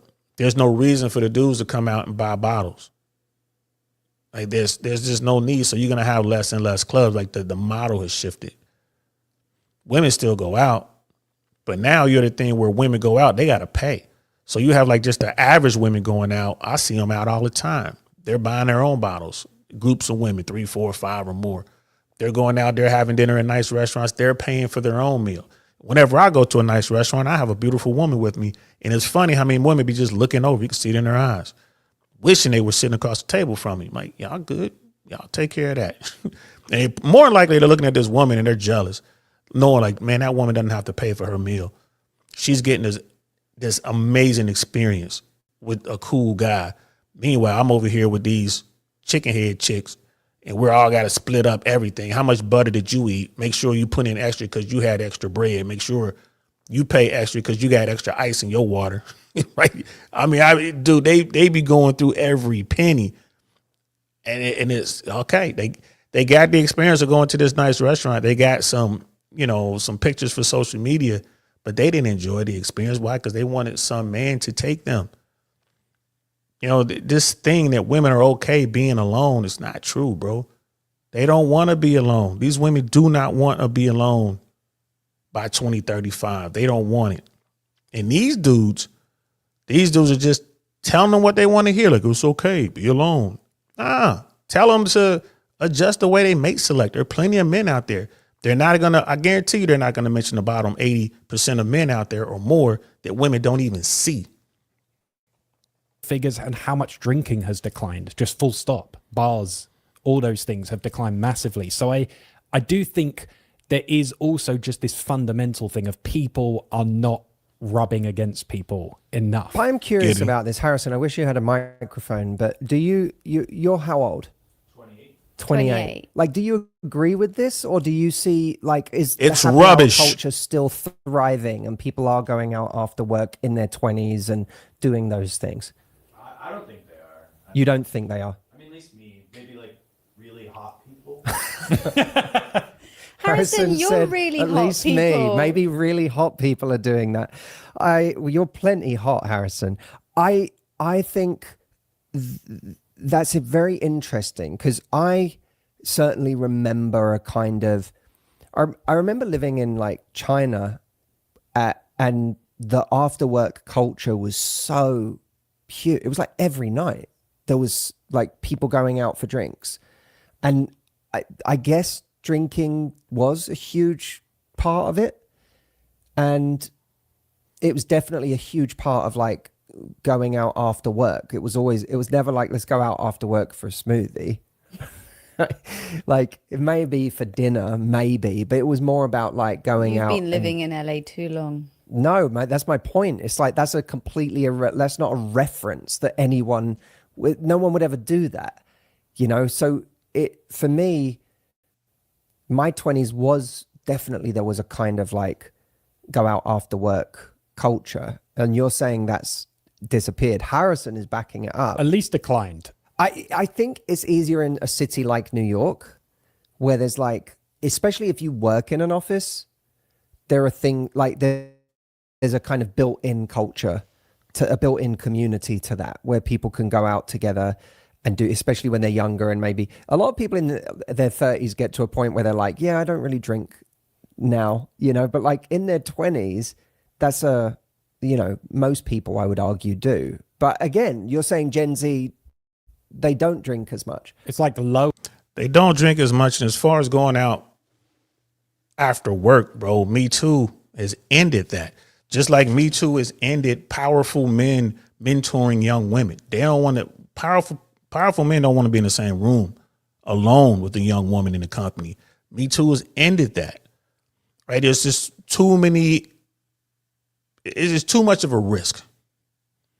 Right? There are too many bad actors out there who have taken advantage of this. And you have these guys trying to, defend themselves, defend their integrity, defend their name against some person who was lying. So, what's the best way to deal with it? Man, I ain't going out. I'm not going out with, anything work related. That's why people aren't going out with work. This Me Too thing messed it up. It is what it is. And then as far as, women coming to work trying to look good and like, hey, don't you see I look cute? Man, ain't no dude saying nothing to you because he wound up having to talk to HR. Like, nah, it ain't worth it. It ain't worth it. So, and like dude was talking about living in China, and then the old girl's like, you were in LA too long, bro. He's not going to tell you his LA stories. I guarantee you, not him, but his brother got some LA stories, bro. tons and tons of them. And, you know, like tomorrow we're definitely going to talk about that casting couch thing. You know, maybe old boy got some casting couch stories. Maybe he had to do a little something that he ain't never going to tell nobody, going to keep it on the hush to get that spot on the Today Show. More than ever drinking, like most rebellious stuff, you'd call rebellious stuff, has gone down. Some for the better, drinking, smoking, but it probably affects or is a result of social life declining as well. Yeah. I find this all very depressing. Yeah, but we have to be real where people are. I think people do, and I don't think it has to be depressing in that. I don't think on an individual level, I think there's actually quite a lot of antidotes to being isolated, and it doesn't actually take that much, I think, to massively reestablish connection with people, to build a community. I don't think it's actually that difficult on an individual level to do. Do you want to know the... And dude running commercials, I ain't mad at him, man. Get your thing. But this is,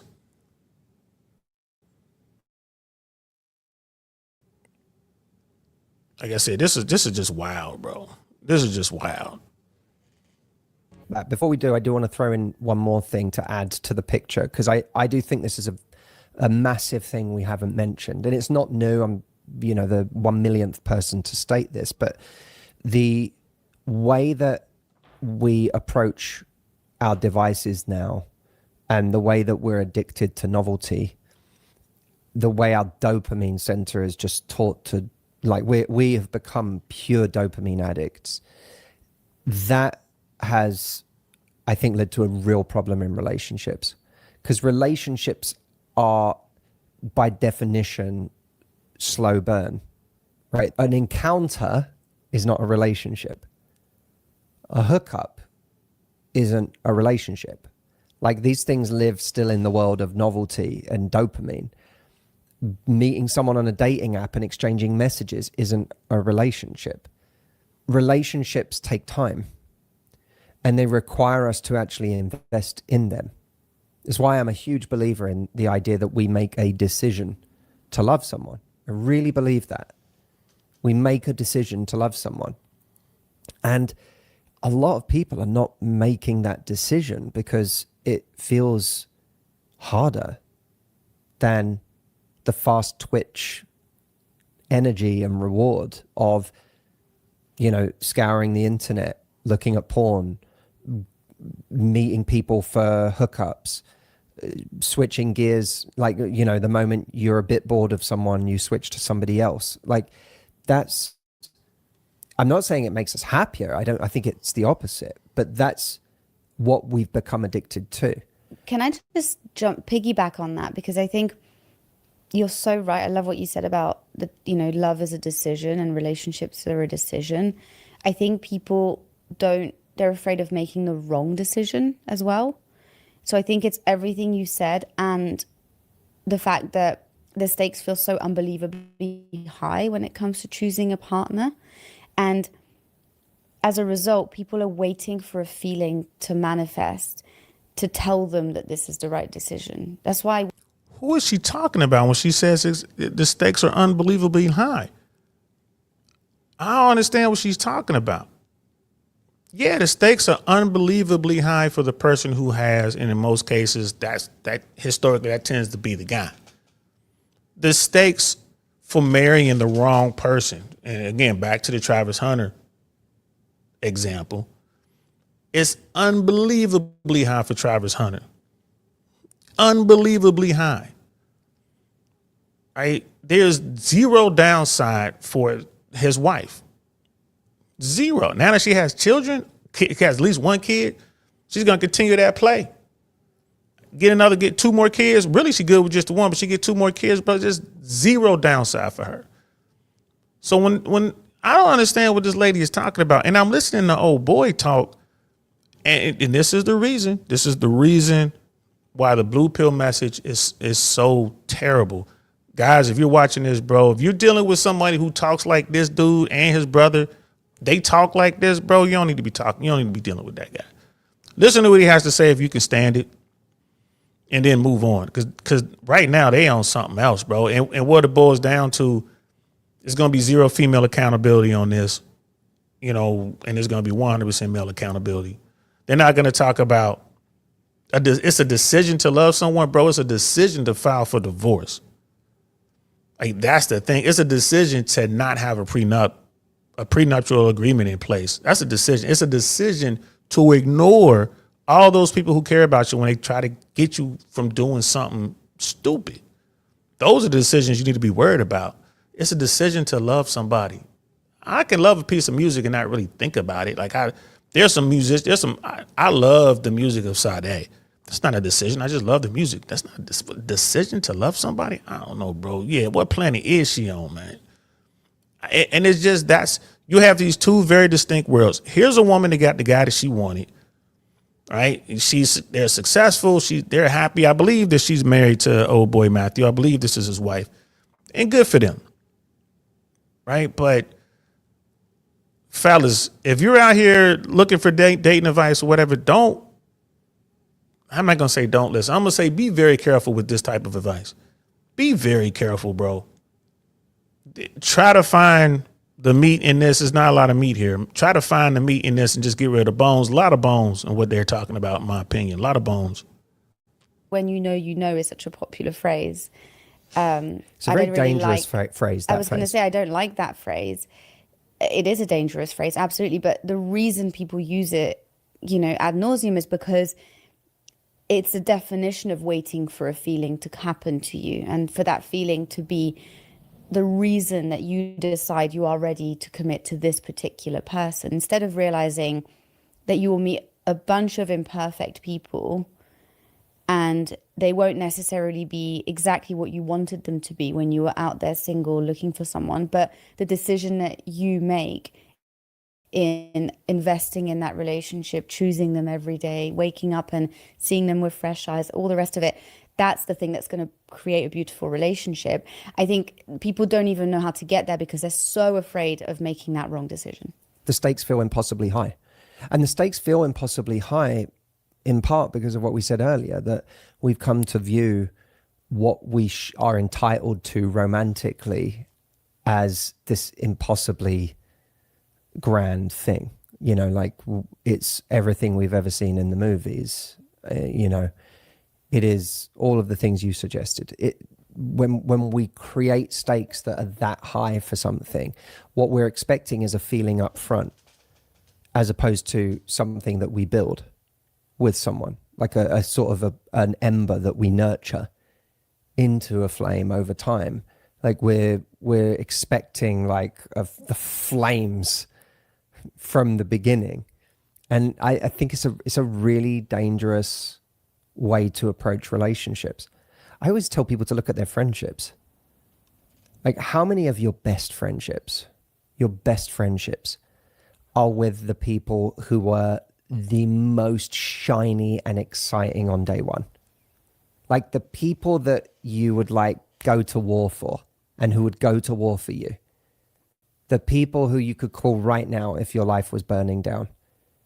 Like, how many of them are the people that were the most dazzling people the day you met them? You know what? They weren't necessarily, I was thinking, as you were saying that, I was thinking of my friendships, not necessarily the most dazzling people, but I do think what they required was something like super organic from the beginning of I really just get on well with this person. I gel with this person. There's something there. My best friends, it was a bit of a love at first sight in friendship situation with all of them.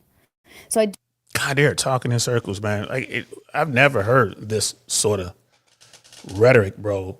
Friends, my closest friends. Why are they close? Because we got into some shit together. That's why. Like, my closest friends, we went through something. Even if it was something as basic as going through 2-a-days for football practice, or playing in the band together and going and having some really terrible gigs, or getting into some shootouts.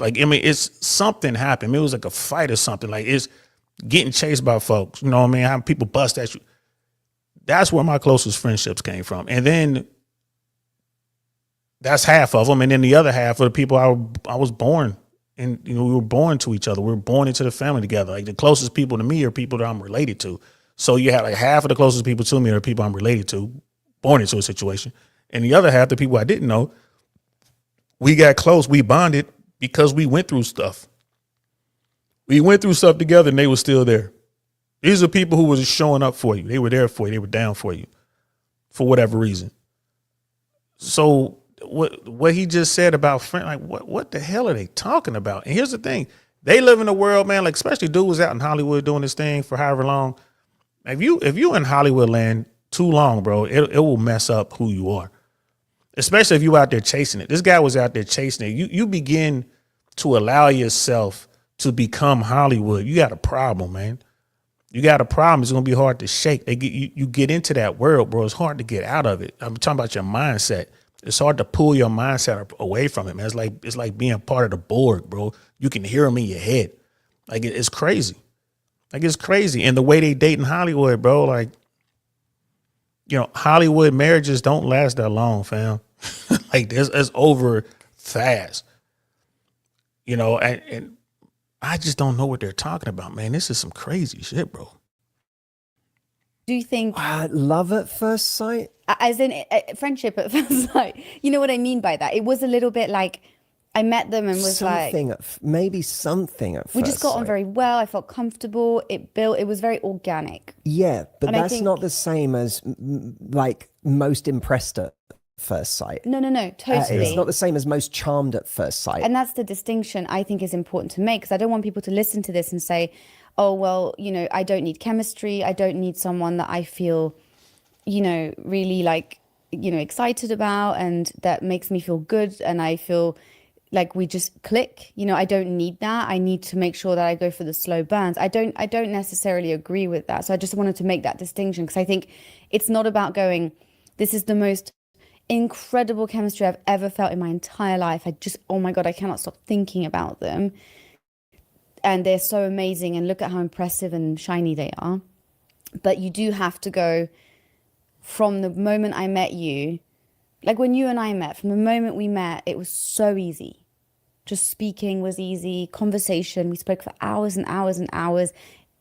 I don't believe that isn't responsible for the fact that we're married and in an amazing relationship. Now, I think that is absolutely, you can draw a through line from the moment we met to today. I agree. He's agreeing because he has to. I guarantee you, I'll bet anything. My speculation on this is when she first met him, he had a rotation going.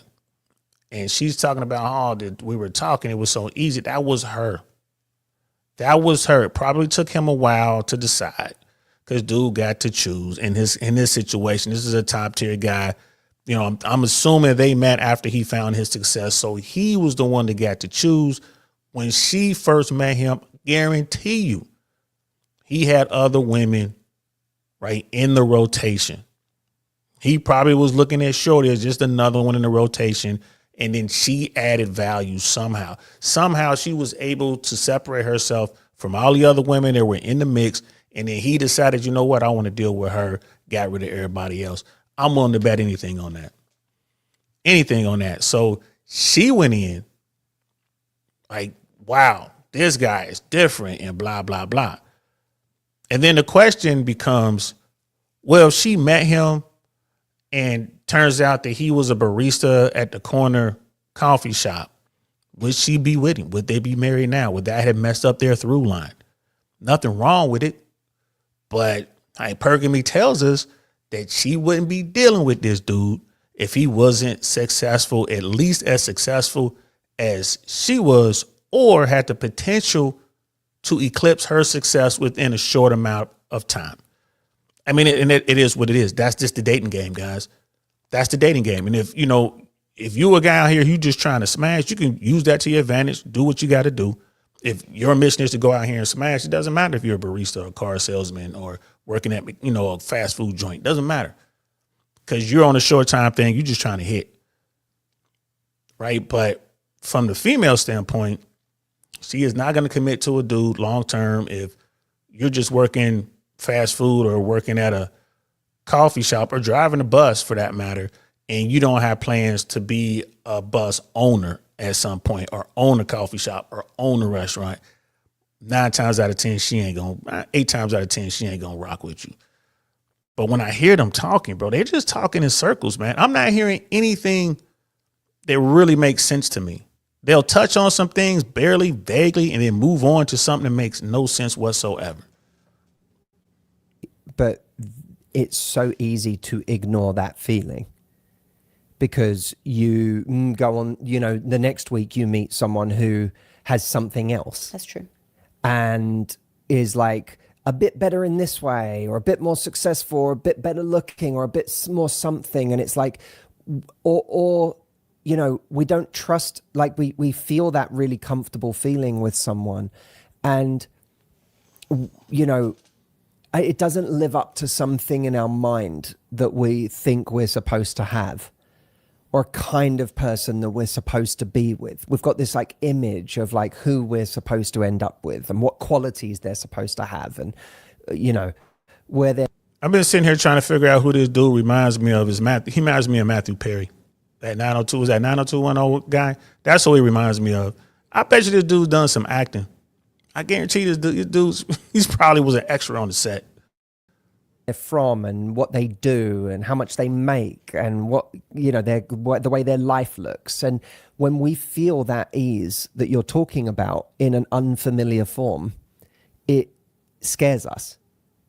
Or in some cases, it's not even on our radar. It's like you had the most comfortable, easy exchange with someone you've had in months, and you don't even actually consciously connect to the fact that that was the case. But they're 5'8". No, but that's kind of. What's good, fam? We got brother Michael Lee in the building. What's happening, player? Talking about, yeah, she's kind of cute. That's her husband, if I'm not mistaken. That's her husband that was just talking. She has her husband and then his brother on the podcast, if I'm not mistaken. But good to see you, bro. But Sure, that's what you're anything, saying, yeah. right? But Yeah. anything, but list 100 reasons why. Yeah, you I'm can not going after disqualify people them. who are 5'8". I'm more making fun of the fact that we reject people all the time based on incredibly Stupid shit. things. Exactly. Do we think though? It feels like we got two categories of people here, because we've got, and I agree with both. We've got the people who are being choosy, or who are maybe looking for something, unicorn syndrome, whatever it might be. But there's also the people for whom they probably don't even relate to this, right? The Institute for Family Studies said that the percentage of adults who have sex weekly has dropped from 55% in 1990 to 37% today. So many people are not even having, there's not like everyone's having a sex buffet of regular partners and going, oh, I just don't know who to pick.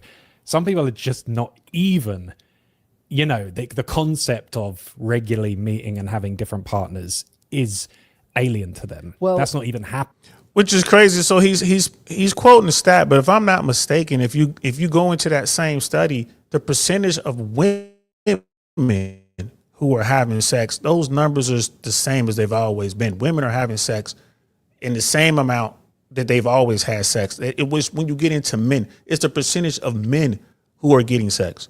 That number has dropped off, which means that the women are all smashing the same types of dudes, right? This is what I mean, like when they just vaguely touch on stuff and then they jump off to something else. And it has me thinking like, well, this is, maybe they just have to, slowly work their way into this narrative, just slowly move in there. You know what I mean? Brother Michael, he was like, damn, I don't discriminate. I love bunnies. And Saint real talk. I've had my share of, I love exotic women. I've had my share of exotic white women, Latin women, Asian women, black women, you name it, bro.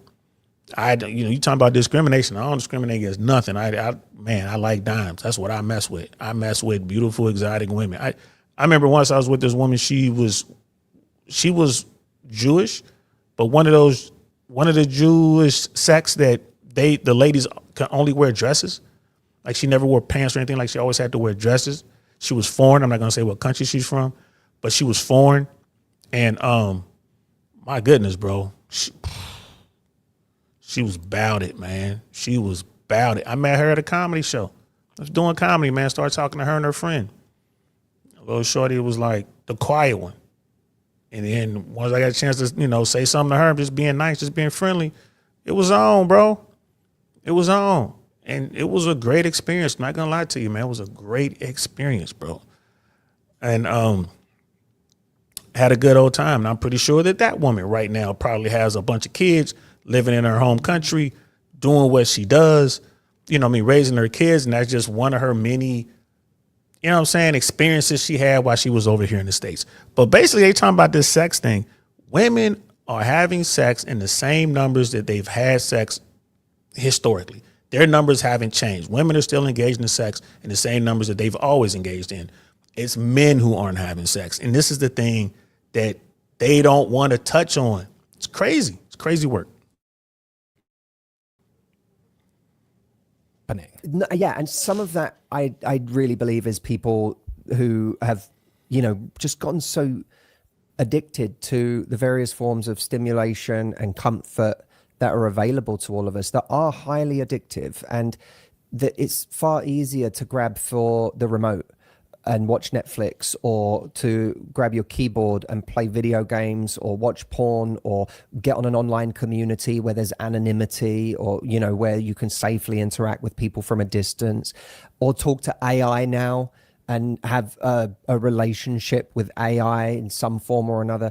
It's far, those things are there's such a higher degree of safety and comfort.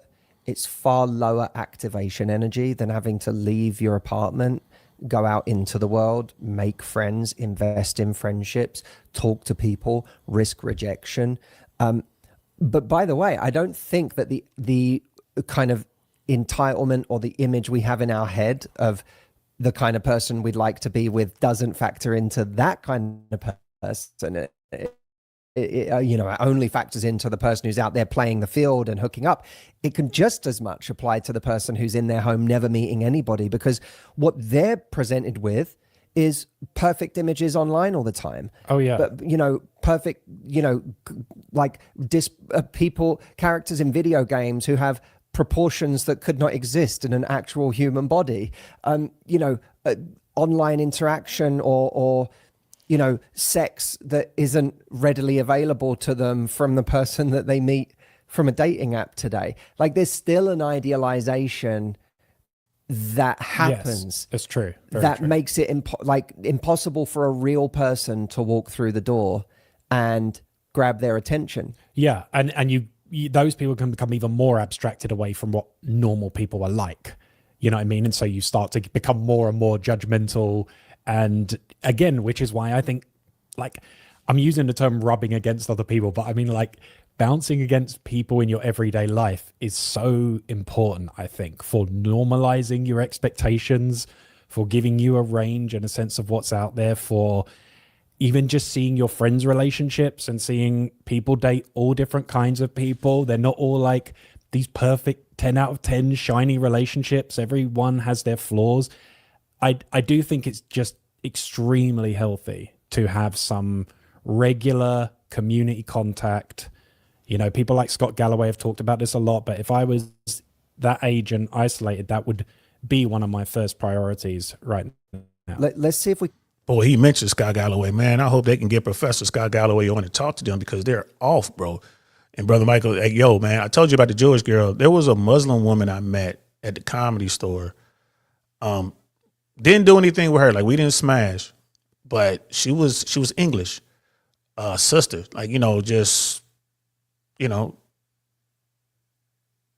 Bronze, beautiful, my complexion, maybe a shade darker than me.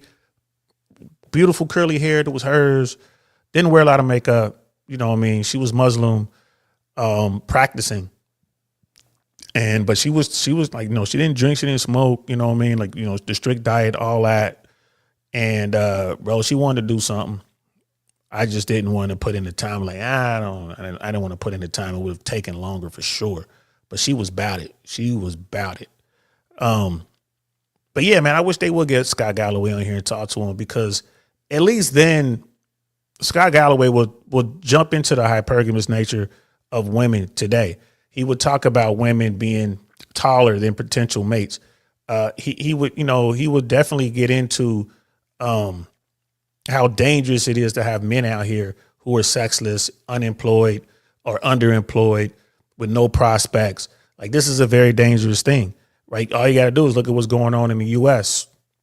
You know, every time we look up, there's some weirdo that gets his hands on a weapon and does something horrific in this country. And a lot of that stems from them not having any social life whatsoever. And then old boy kept saying normal. Like, well, what's normal? What's normal, bro? You know, just get out there and touch grass with your weirdo friends. You know what I mean? So when you say some stuff like, oh, I'm about to go get a 30-06 and I'm going to pop somebody 200, yards away, they'll tell you like, nah, that's not a good idea, bro. Why are you thinking like that? Cut that out. Why don't you go over here and holler at this girl? I got a friend. Why don't you come with me over here and meet this friend of mine? You know, if you have that, you have those guardrails, maybe, just maybe, you might not go out and do something horrific. Now, there are guys who are going to go out there and do it anyway. I get that. You know, weirdos, real weirdos. But if they find a group, generally speaking, they might not do that stuff. Higher Learning. You guys ever seen that movie? Tyra Banks, Ice Cube. Who else was in that? I can't remember who else was in that movie, but that was Busta Rhymes was in that movie. Higher Learning was a real good movie that shows what happens when you get a weirdo who can't fit into anybody's group. If you haven't seen that movie, check it out. Can narrow this down to like 3 tools or 3 specifics for people who want to expand their social circle, their community. Maybe they feel like their life has become a little stagnant. They never meet new people. Opportunities aren't arising because their life is too stuck and stifled. What are some easy ways of doing this? Because for a lot of us, especially the introverts among us, and not just introverts, but people with busy lives, a lot of responsibility, like you're tired a lot. You finish the day, you're exhausted. Now it's the evening. You barely have the energy to like make dinner, let alone go out and meet people and socialize and be involved in activities. It's like you've been working all day, and then the weekend rolls around and you kind of just want to chill or see a friendly face already that you feel comfortable with. And so it's easy to see how we get stuck in these ways because we're already burning out without adding more to our plate in the form of expanding our social world. So with that in mind, what can we give people today that can help them practically without burning out? Look, there's no world where you get. I can't. Like, dude just be talking like, bro, what the hell are you talking about, player? He's not saying anything. And I think this is so they can keep their group. You know what I mean? Like, dude's making his money off of women. And I guarantee you he ain't going to say anything negative about women because he doesn't want to mess up his money. Brother GMC Hammer's in the building. What's good, fam? Like, I heard the shooter had a trans boyfriend. Yeah, it's been reported that the shooter's roommate is a biological male transitioning to be a female. People are saying that this is his, lover. That part I'm not sure about, like the roommate thing. Okay. But were they actually lovers? Maybe. And that's another thing too, that adds to the weirdness and the mental instability. You might have a guy, this dude, tall dude, average looks. He wasn't fat, weird looking. I don't know why this guy would have any trouble getting a woman in Utah. Well, other than the Mormon thing, but surely he can go to California or Nevada and find himself a little 304 to have fun with. But, wouldn't it be crazy if this guy is in a relationship with this person and he's frustrated and he's mad, he doesn't want to be in a relationship like that, but he can't get a woman. So he's like, I got to get a dude that's trying to be a woman. That's all going to eat away at your mind, bro. But yeah, that's that's definitely been reported that his roommate would, and that roommate is cooperating fully with law enforcement. This guy, they say this guy is not cooperating. There's a really good chance that this thing goes to court. This dude could beat a case on technicalities because it's a lot of weirdness going on with the case. We'll do another case, a follow-up show on this case, talking about the shooter, the Charlie Kirk murder. Just waiting for more information to come out. Breaking Points did a really good video today. They talked about it on Breaking Point, so I want to break that down because they made some really good points as to how sloppy everything is. And that Cash Patel dude should be fired. Brother GMC Hammer's like, it sounds like he's speaking more idealistically rather than realistically. Hey, that's what we want to hear, bro. You know what I mean? He's like, yeah, I was going to say because he looked weird, but he could definitely get him a shorty if he tried hard enough. Facts, bro. If he had game, dude would be able to run up on something. I know them girls in Utah at college campuses, bro, they doing what they do. We'll definitely do the Breaking Points. We'll probably do that tomorrow. We'll do Breaking Points tomorrow because they've been touching on the subject. And y'all know I like rocking out with the Breaking Point. Brother Pitney, it's starting to look like the shooter was in the Rainbow Mafia. Yeah, maybe. But this kid is smart enough not to say anything to the cops. So you just don't know, as far as the investigation goes, what's going to happen. Like, this guy isn't, they say that he confessed to other folks, but we're just kind of waiting to get that information. And he's not saying anything to law enforcement.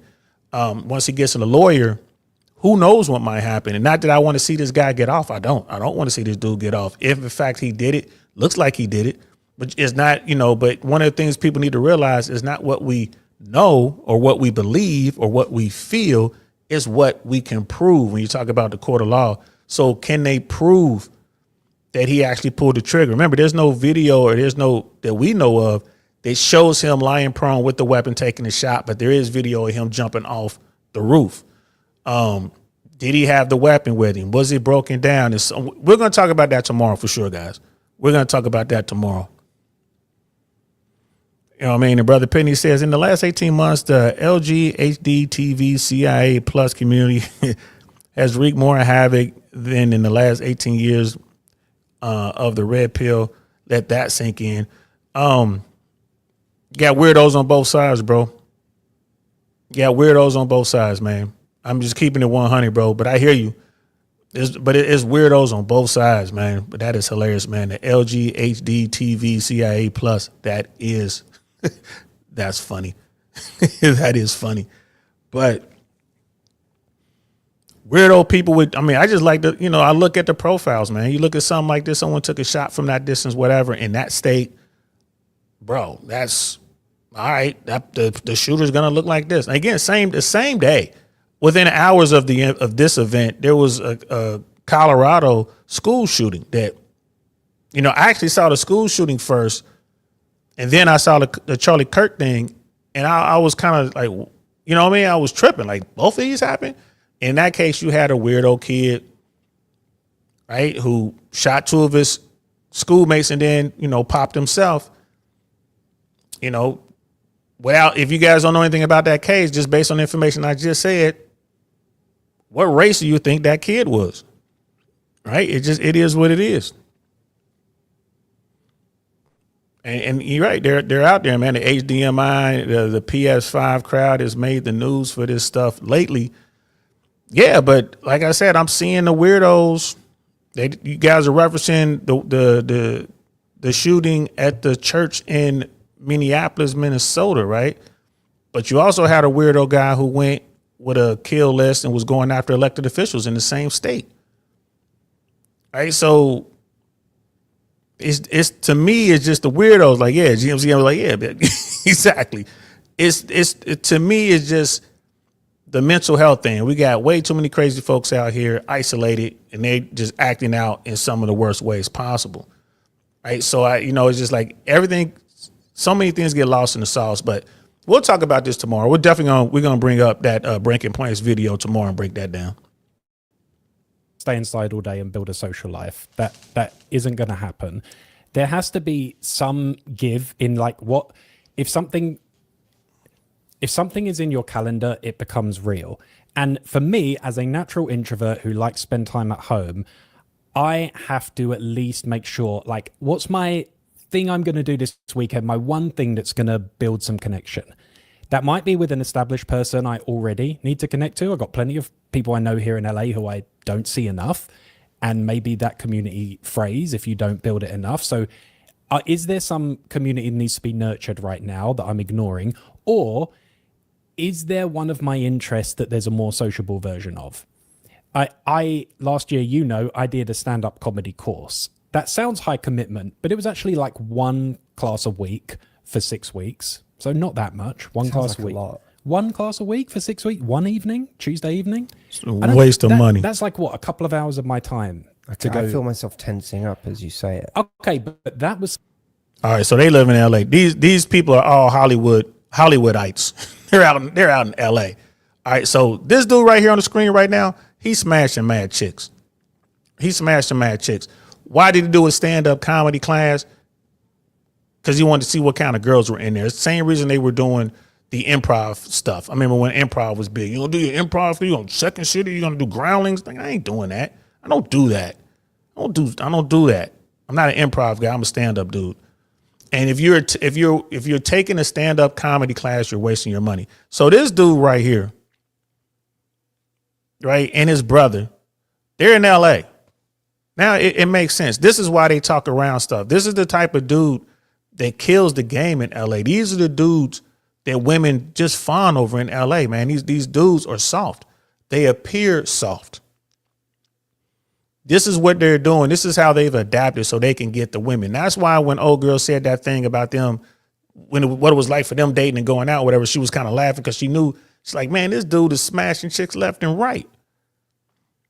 You know what I mean? Yeah, slam poetry, bro. It's the kind of guy that would try. That's hilarious. But yeah, man, like this dude right here, I ain't mad at him, but he's getting it. His brother is a celeb.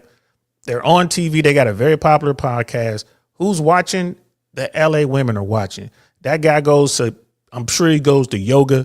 You know what I mean? I remember when that was a big thing, especially that hot yoga, was it Brick'em yoga or something like that, the hot stuff. You know what I mean? You got, like I said before, it was the, acting classes, and then there was the improv classes, and now the thing apparently is stand-up comedy classes. That's just them getting more women in their funnel, bro.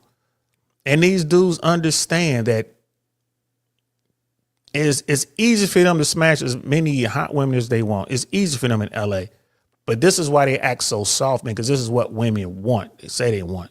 Women will go after these soft-ass acting dudes, bro. Yeah, Zumba classes. Yep. I remember once I went to a capoeira class, and it was full of women, bro. I had this one chick in there, bro. She was trying to get in. I was too busy. I couldn't fit her into the rotation. Fine. She was Asian. Ooh, she was fine. Anyway, let's keep going.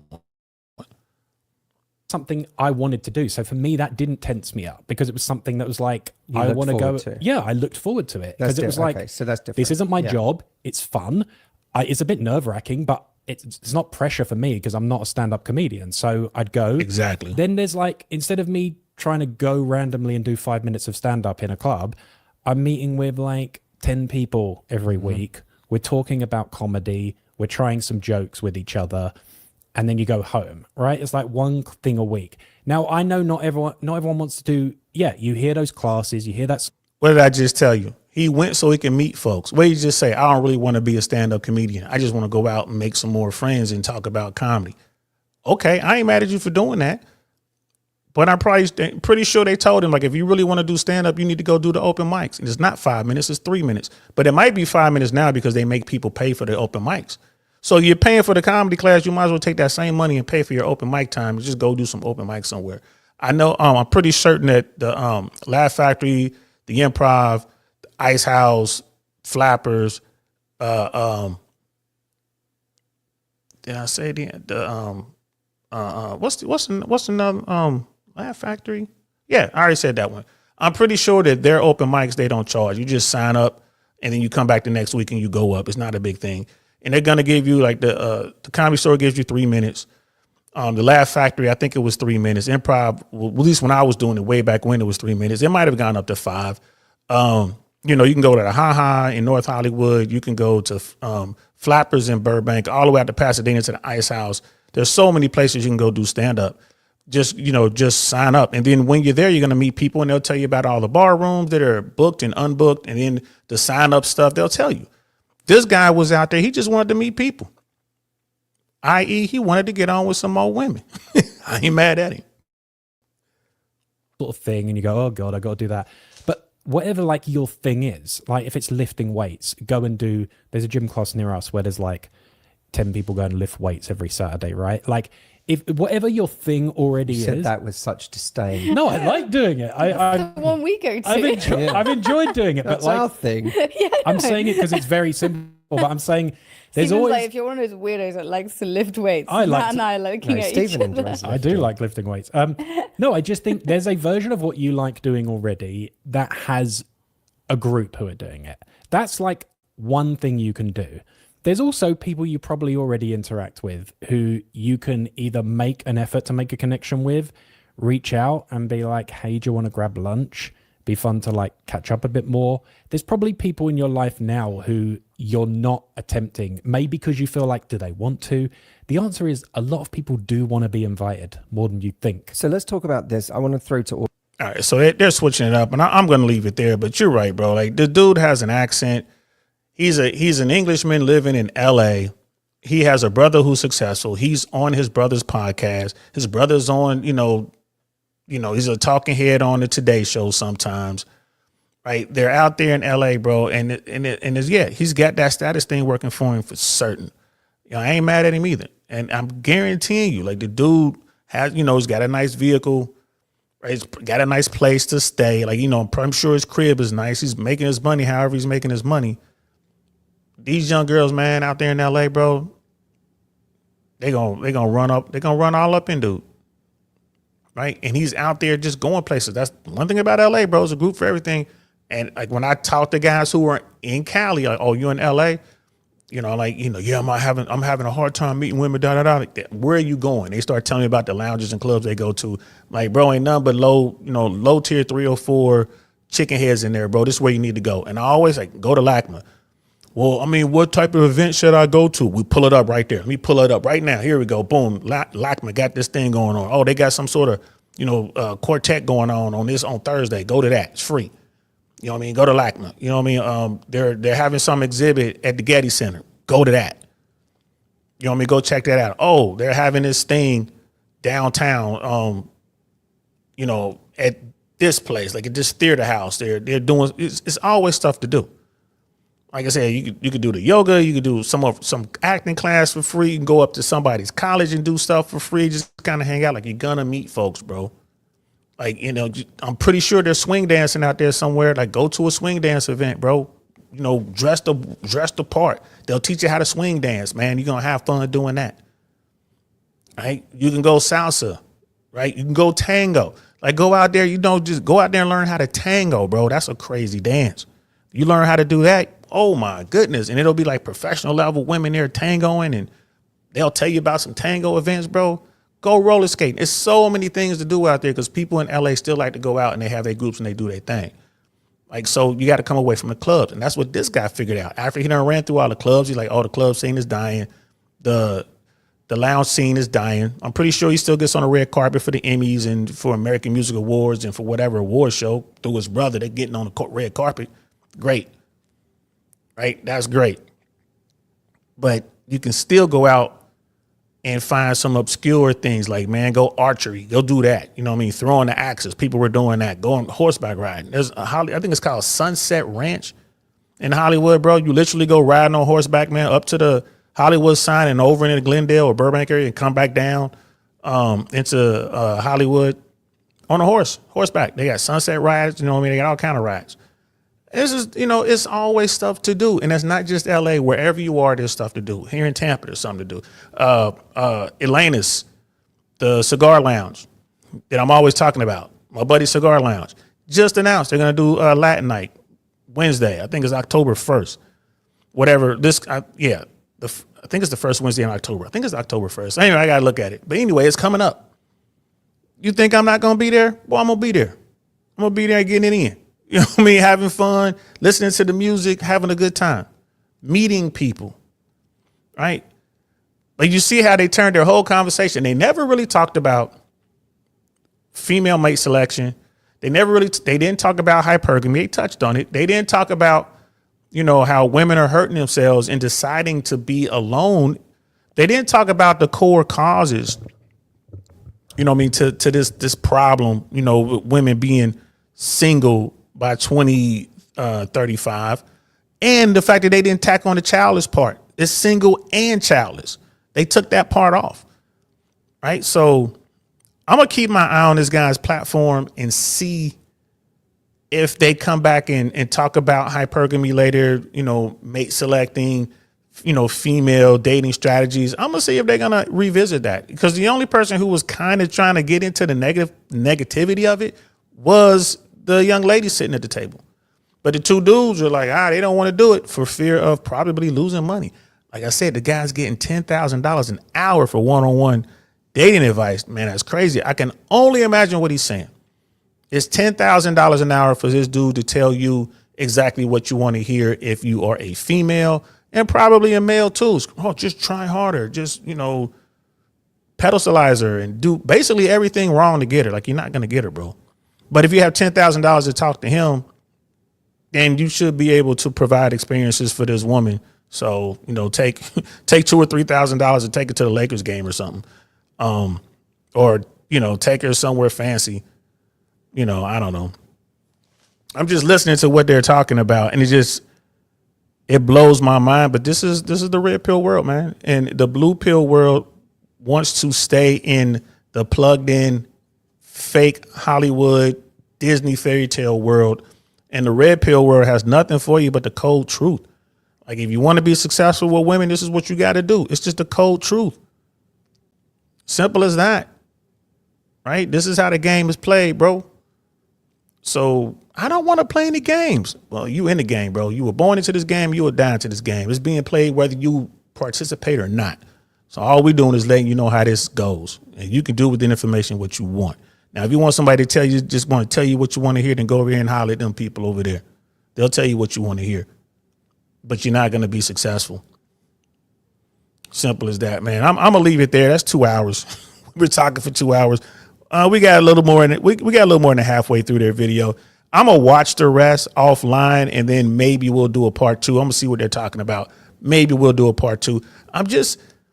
Even Scott Galloway talks about this stuff, man. He talks about the negativity in the sexual marketplace. And it's like they absolutely refuse to do it. But again, it would probably hurt them financially, or probably hurt them in their standings. Like, you're not going to be a talking head anymore if you tell the truth. Like, this guy's, on NBC. Like, they're not going to bring you on NBC. Maybe less people stop watching your video. Let's see how many. This video had 42,000 views in 5 days. So, and over 1,100 comments. So, like, it is what it is. It is what it is. So we'll probably do a part 2, and we'll go over the comments, listen to the rest of what the stuff they had to say, and then we'll go over the comments. Just kind of scrolling through. I already see a couple funny comments in there. And that's it. So hope you guys enjoyed it, man. Thanks for rocking out with me. I promise you for sure tomorrow we're going to talk about the breaking point stuff. We're going to talk about the Charlie Kirk shooting. I probably have 2 shows tomorrow. And I definitely still want to get to that casting couch thing. I want to get to that so bad, bro. I think it's going to be a good conversation. But we're definitely going to talk about the Charlie Kirk shooting and what Breaking Points is saying on that. And yes, it has been confirmed by media sources that the shooter's roommate is a biological male transitioning to be a female. I'm just waiting to get confirmation to see if they were actually in a relationship, romantic relationship or whatever. But that's definitely part of it, man. It's like brother GMC Hammer, brother Pitt was saying, man, the LG HD TV CIA Plus gang, there's a little bit to it, but I think it's less that and more just mental health, to be honest with you, bro. Because there's weirdos on both sides, there's crazy folks on both sides, and they're taking shots, at both sides as well. So there are plenty of casualties in this one. So that's it. That's all I got, man. I hope y'all enjoyed that, man. Thanks for rocking out with me. I appreciate everything, bro. I appreciate you guys rocking out with me and being there for me, man. I will definitely see y'all tomorrow, and we're gonna keep this thing rocking. I just got to get on my shorts, man. I'm gonna have to do a bunch of shorts tonight. This week I'm gonna do a bunch of shorts, and then do some YouTube shorts as well. So that's it. That's all I got, man. I'm DL Saint. This is I Really Want to Know podcast. I'ma holler at y'all later. Peace. Nothing like I've ever seen. It's just a thing of beauty.